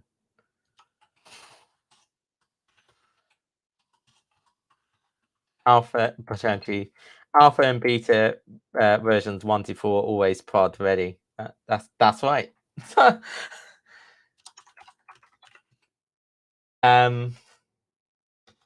Yeah, so Kube-vip must have died. Yes, there we go.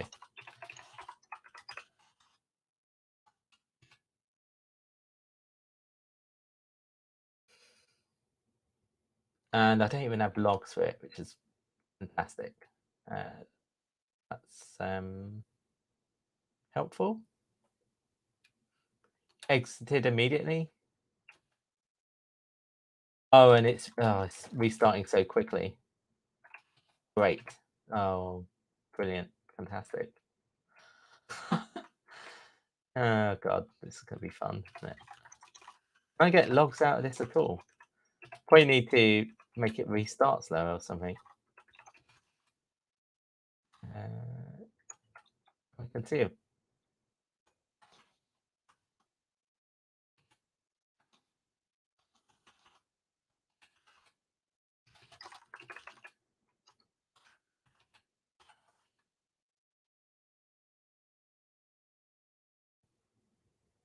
Interesting.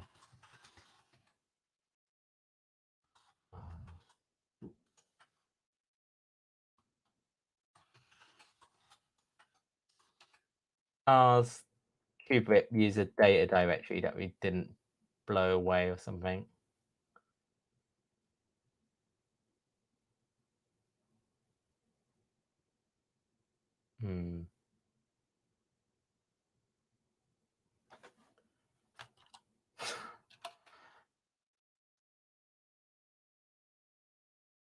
Oh, God. If anyone's got any ideas, I am open to them. Let's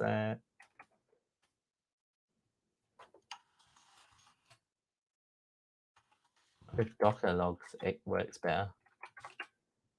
Oh, there we go. Starting the BGP. Oh, so we're actually in Docker.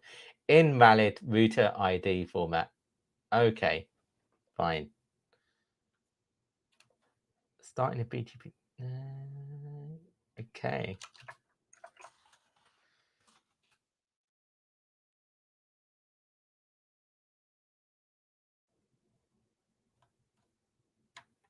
Maybe I'm supposed to use that newer format.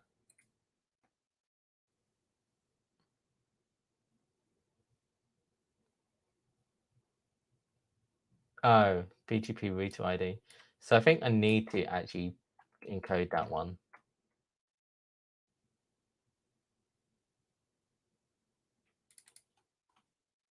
All right, it's not defaulted. It's saying you need to set that. Okay, fine.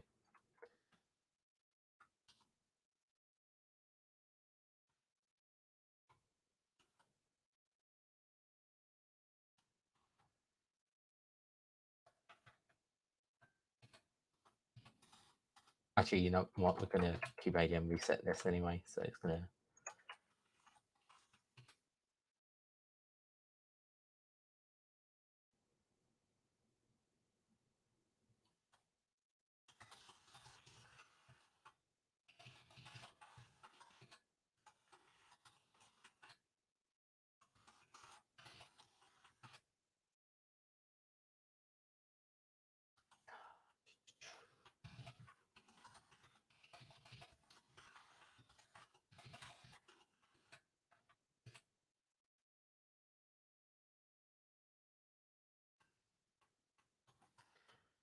Right, so let's just make sure we put that.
Okay, so now we should be able to.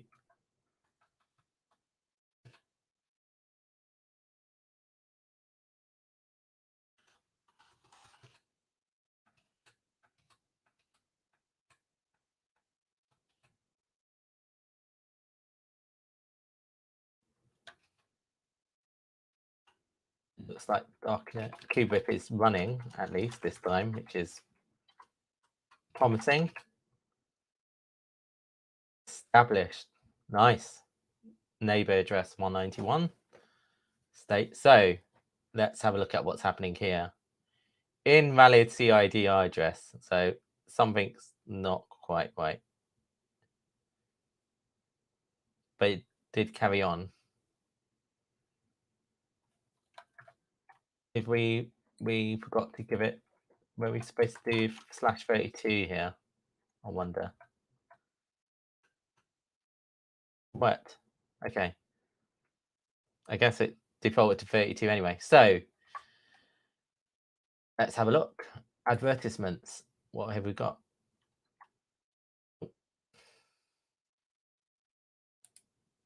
Okay.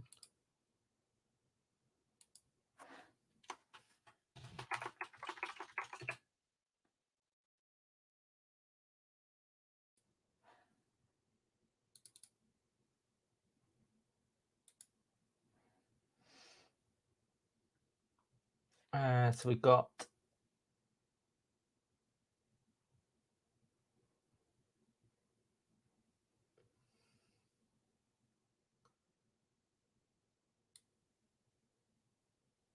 this is the advertisements 2, I believe. We've got the connection established. So we just check the routing table.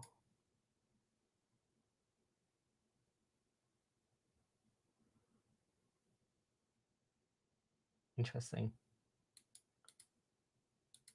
So don't believe we're advertising. So I believe what's happened here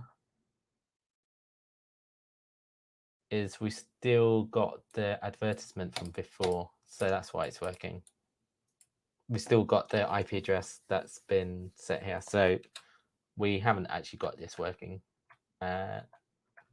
I suspect it's the IP address needs to be changed to we need to put /32 on it on the end of it.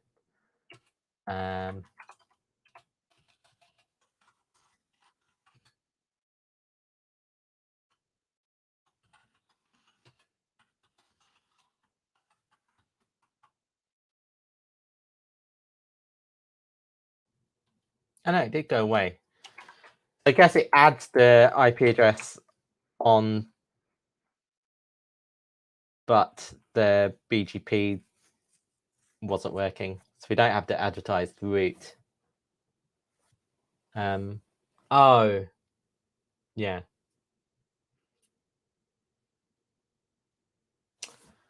Okay. And in fact, it might not make any sense because it's always just going to opt the 237. So it's going to be more important when we set up the load balancer provider. So we'll just do that. Been going for 2 hours, so we'll spend another half hour and then we'll call it done. People want to stick around. Right. So maybe that was okay actually.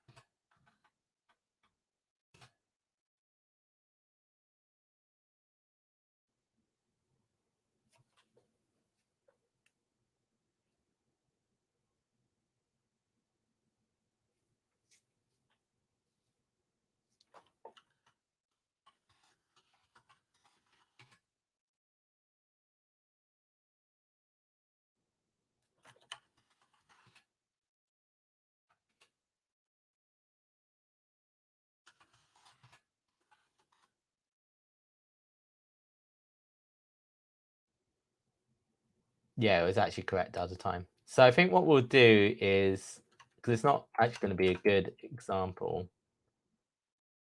That broke. We'll revert this back to up. But we will set up Kube-vip again, but this time as the load balance provider. So we'll install a CNI. That actually works. Not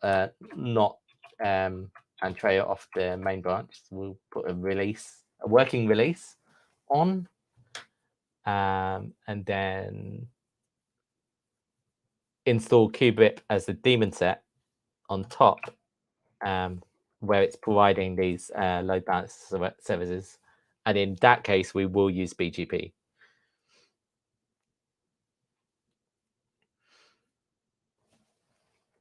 Right. So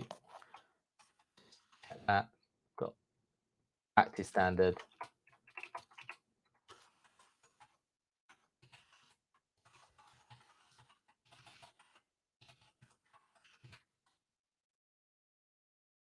Use our original config.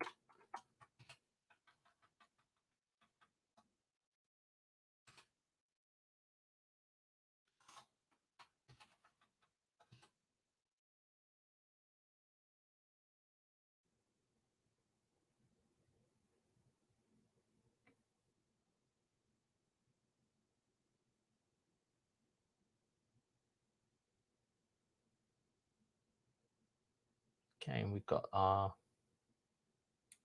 that, and we'll join.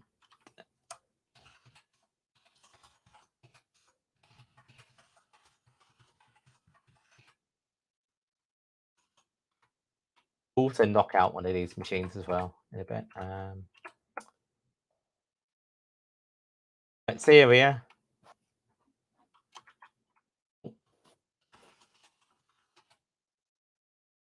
Right, we'll just join this control plane.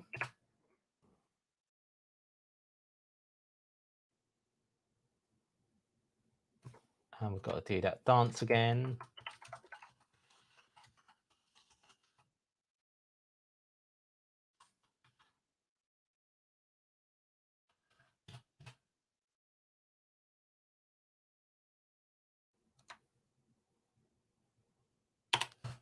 Bracket at the end.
What I got missing here?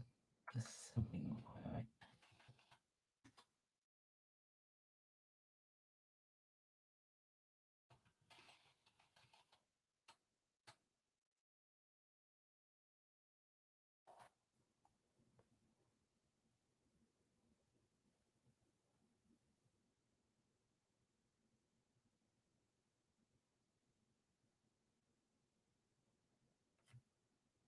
Got that warning. Reading configuration cluster.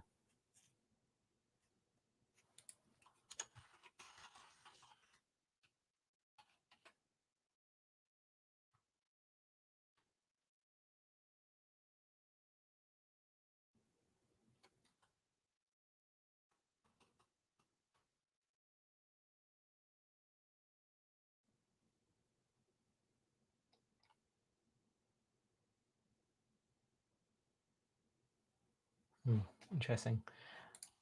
Okay, why don't we have a look at the load balancer stuff? Maybe we'll figure it out at the end and then test the failover. Okay, so we're just going to go with a single control plane node, which is advertised via P. So what we want to do, because this can still be a useful thing even on a single control plane instance, but more like, so if you're in a data center and you do not want a load, and you're deploying lots and lots of services, you do not want machines advertising a whole bunch of ARP requests all over the place. So BGP is a much better way of managing sort of the deployment of services and making those services and pods routable. So what you typically do, and some of the maybe if we go, we'll go through. Let's install it first and see where we go. So Kube-vip, then we want the Kube-vip cloud provider. Okay, so we're gonna let's have a look at this. Oh, we need to install the CNI, right? So enter install. Let's get ourselves a build, but maybe a list.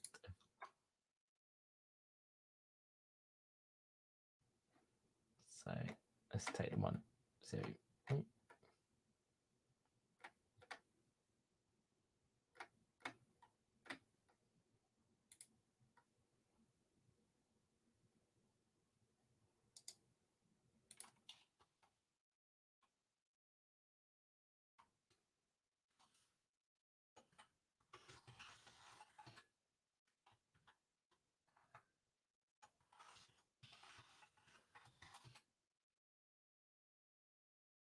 we'll wait for that to get running.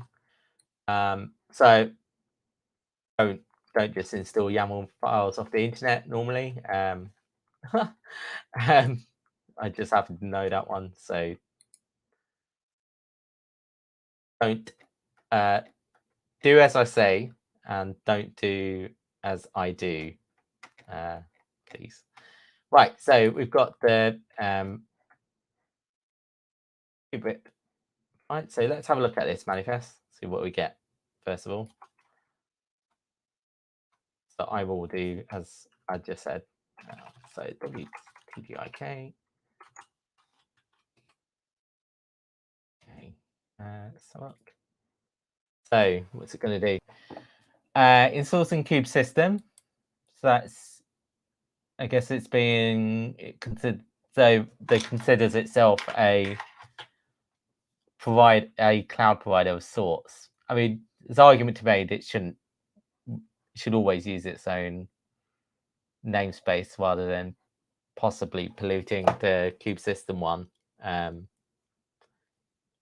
Yeah, that's right. So what we'll do is we'll install this. Doesn't seem to have many other options than that. So let's have a look at the do any configuration around it. That uses a config map. So put a config map in the Kube system and put some information around. Service will take an address based upon its namespace pool. These would look like the following. Okay.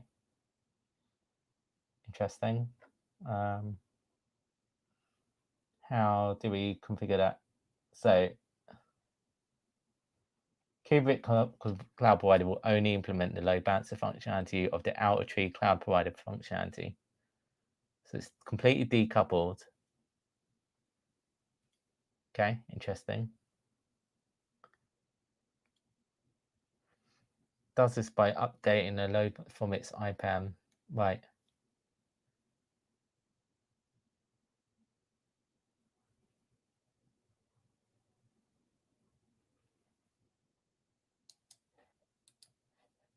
So is there any instructions on how to deploy them together?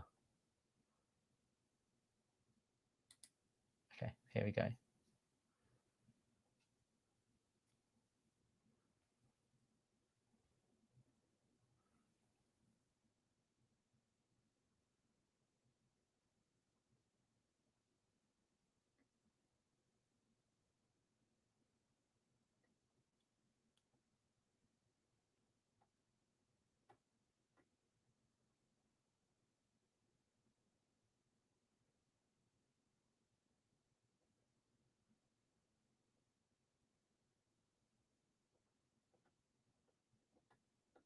Oh, so I guess Kube-vip is just going to read stuff in.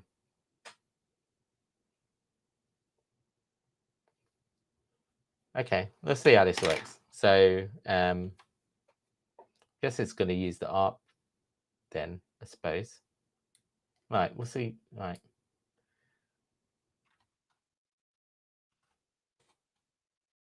We'll install that manifest.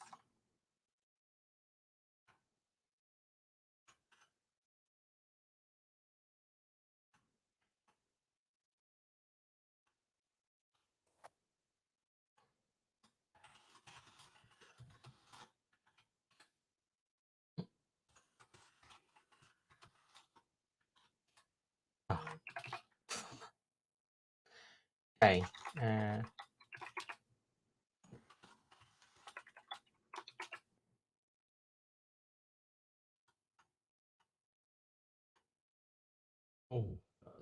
Entry agents in crash leak back off. Let's see what's.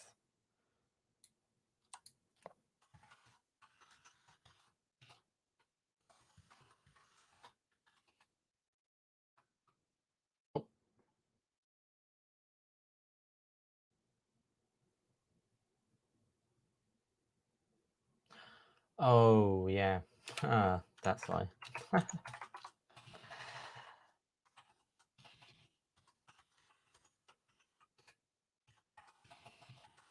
Let's reset this again.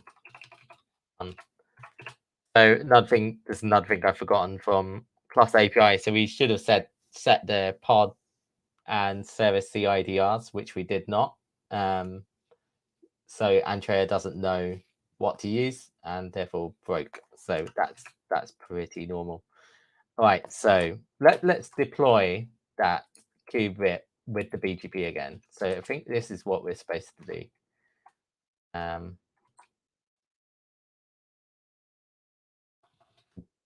Leave that at 237.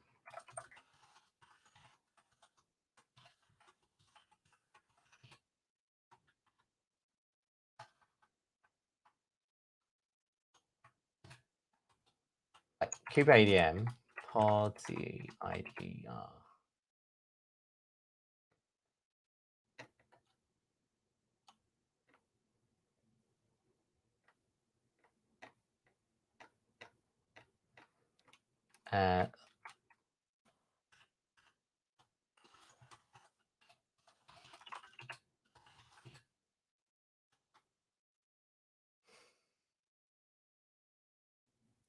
So it's that networking struct.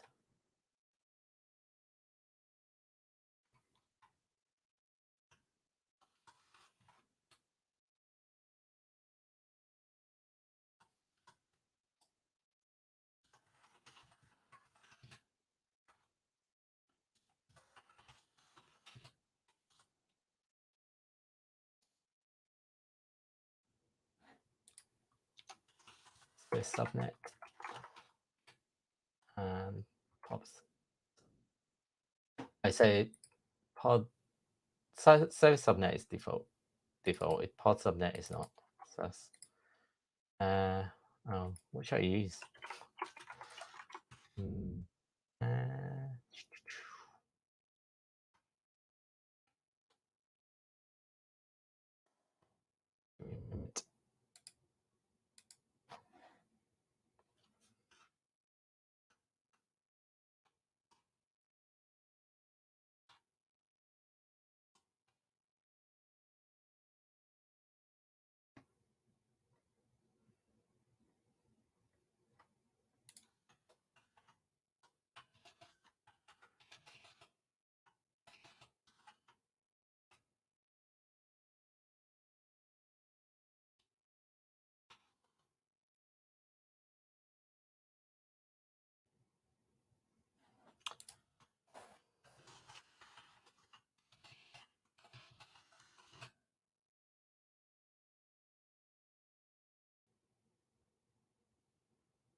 I'm just trying to think what.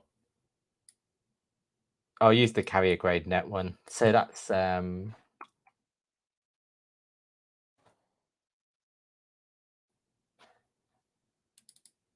it's just because I've got a bunch. I've got a bunch in overlapping, so I'll use this one. Normally used for carrier grade nut. We don't need service subnet because that's that. So just need that one for things to work.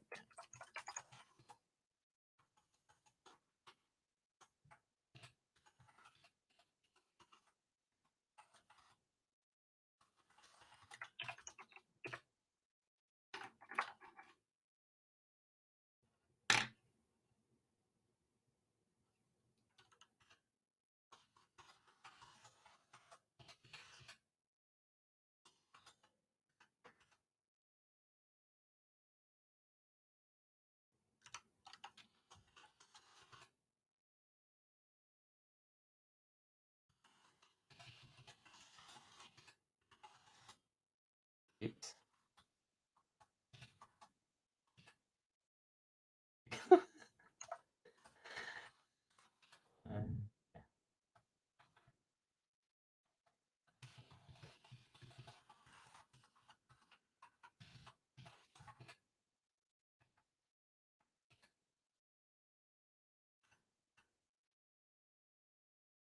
Got there in time. Okay, fine. So we're back to where we were. So now we are going to install. Make sure we have Entree installed. Probably would have worked off the main branch, but there we go.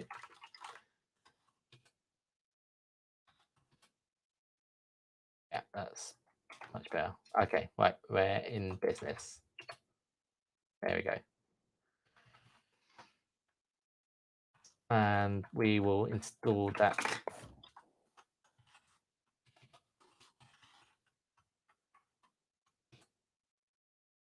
Okay.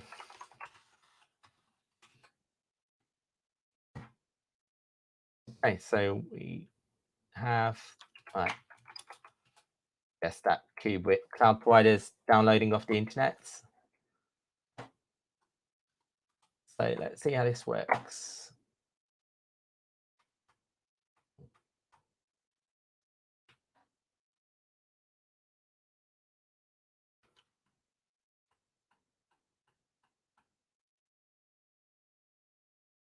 Create a global CIDR or IP range. Any service at any namespace can use an address from the global CIDR global or range global.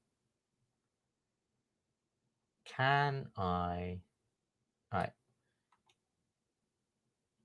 So we'll take another random network that I don't have normally. So this should work as advertised. Kubectl.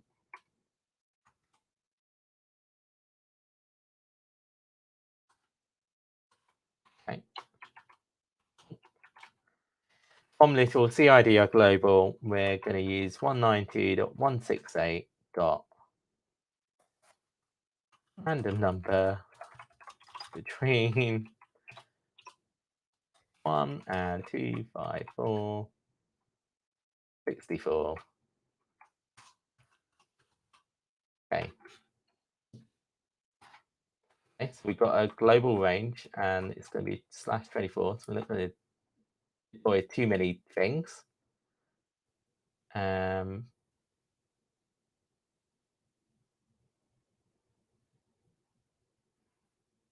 Okay.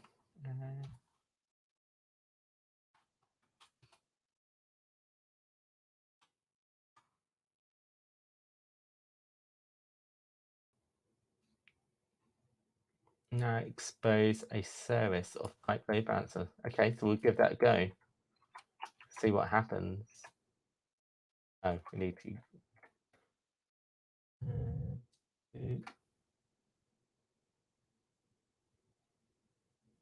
We need to put an Nginx thing.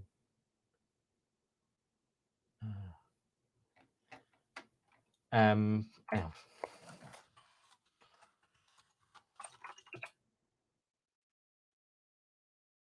Standard.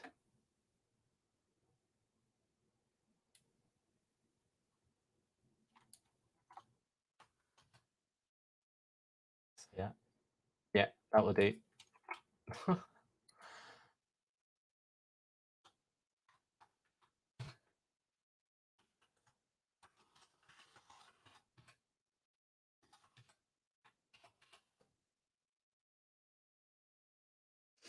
Yeah, so I've done nothing.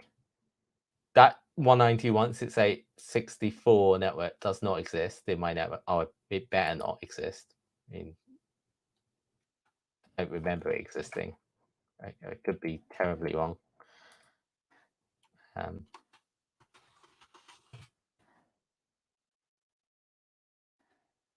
Okay, let's have a look. Yeah, I should be safe.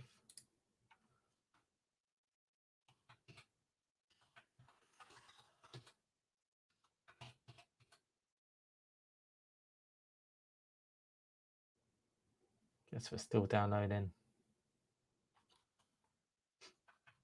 Stop us advertising that.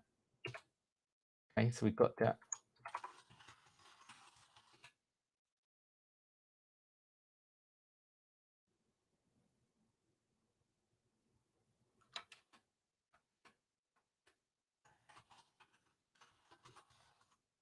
But it's pending external IP.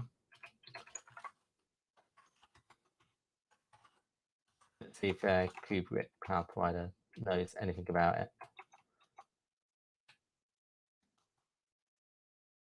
Is that no logs?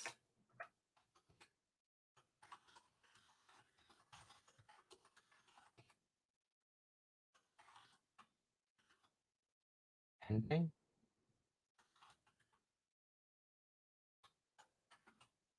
Okay, let's have a look.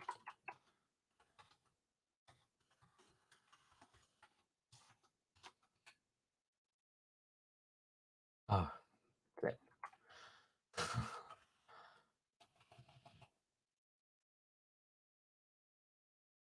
Oh, I've forgotten. Right.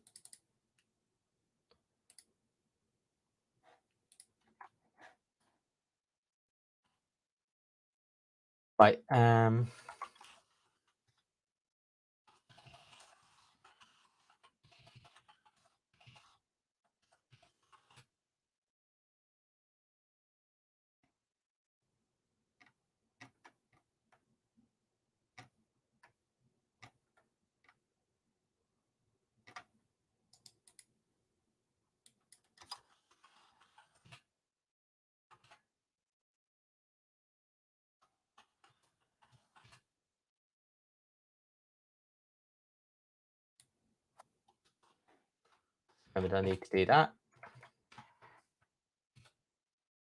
So that Kube-vip cloud provider doesn't have the tolerations for control plane, so it's it didn't actually start. yeah, so I think I might not have been sharing my screen for a bit. So yeah, potentially noticed. So yeah, I've removed the taint for the control plane. We've got a Nginx running. Got a service.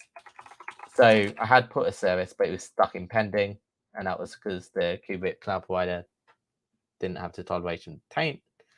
So hopefully, like Kube-vip provider is now running. Let's just have a look at the logs for that. See what it's up to. So it's assigned an IP address.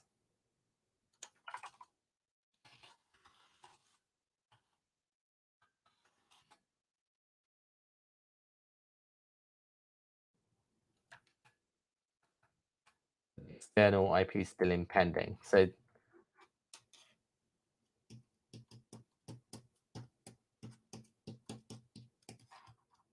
unable to retrieve services from config map Kube-vip unexpected. No CIDR configs.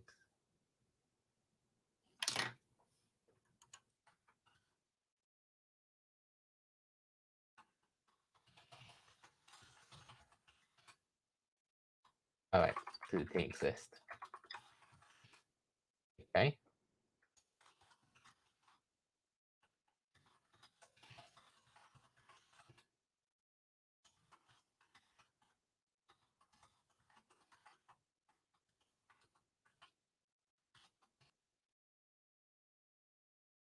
Got that. So I guess they're got this Kube-vip cloud provider. We expose the service. We then need to get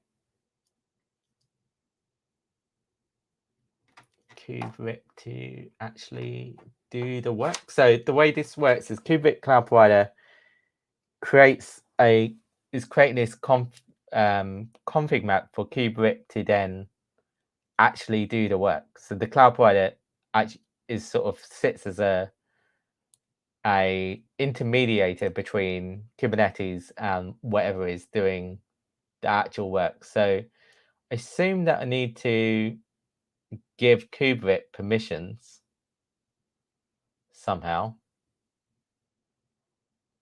Once the control, it will update service spec load balance IP.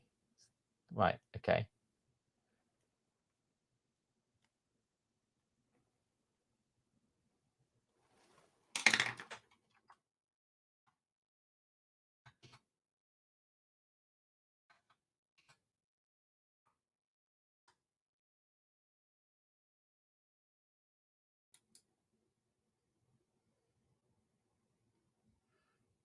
Got a service binding.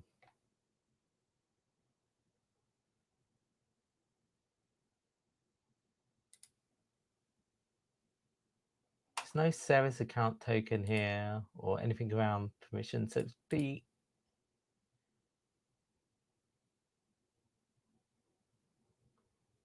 it's just that.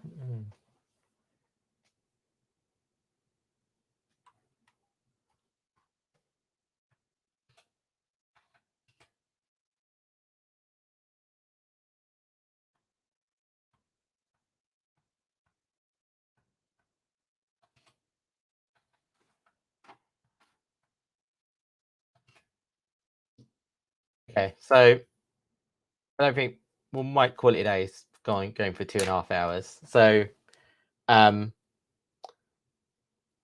in theory, had we got this working, then we would have got. What would have happened is Kube would have told my router.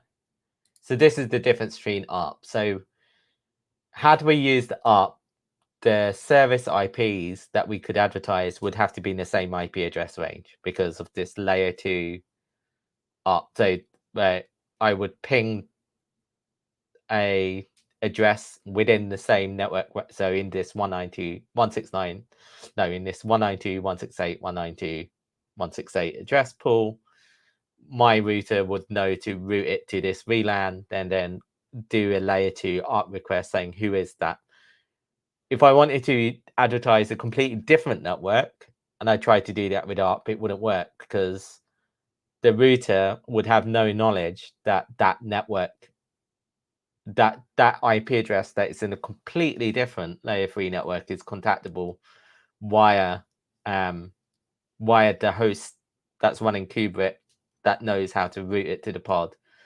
So that's why we use BGP. So in a BGP scenario, Kube-vip can tell the router, if you want to route traffic to this IP address, global IP address range that we had set up, which was the 192.168.64.0/24, then send that's routable by me. So what would actually happen is when I ping that, my router will then contact this scaffold host as a router saying, can you forward traffic onto this network? So this allows you much greater scalability around like building out your services, that they don't have to have conflicting IP address space with your nodes. So this is why you're going to see. So if we're looking at this versus MetalLB, I think one of the conclusions we can reach about this is there's probably some work to be done in terms of getting the documentation more up to scratch, sort of filling in some of the details around what is doing what. So we know that MetalLB does much of the same, similar kind of bits and pieces. So it does this BGP peering. It has a sort of standardized architecture around performance, around using top of rack routers to optimize traffic, because you don't want, again with BGP, you don't want like loads of very big route tables floating around your data center. So the ability to use top of rack routers to minimize the number of hops and routing table complexity is important. So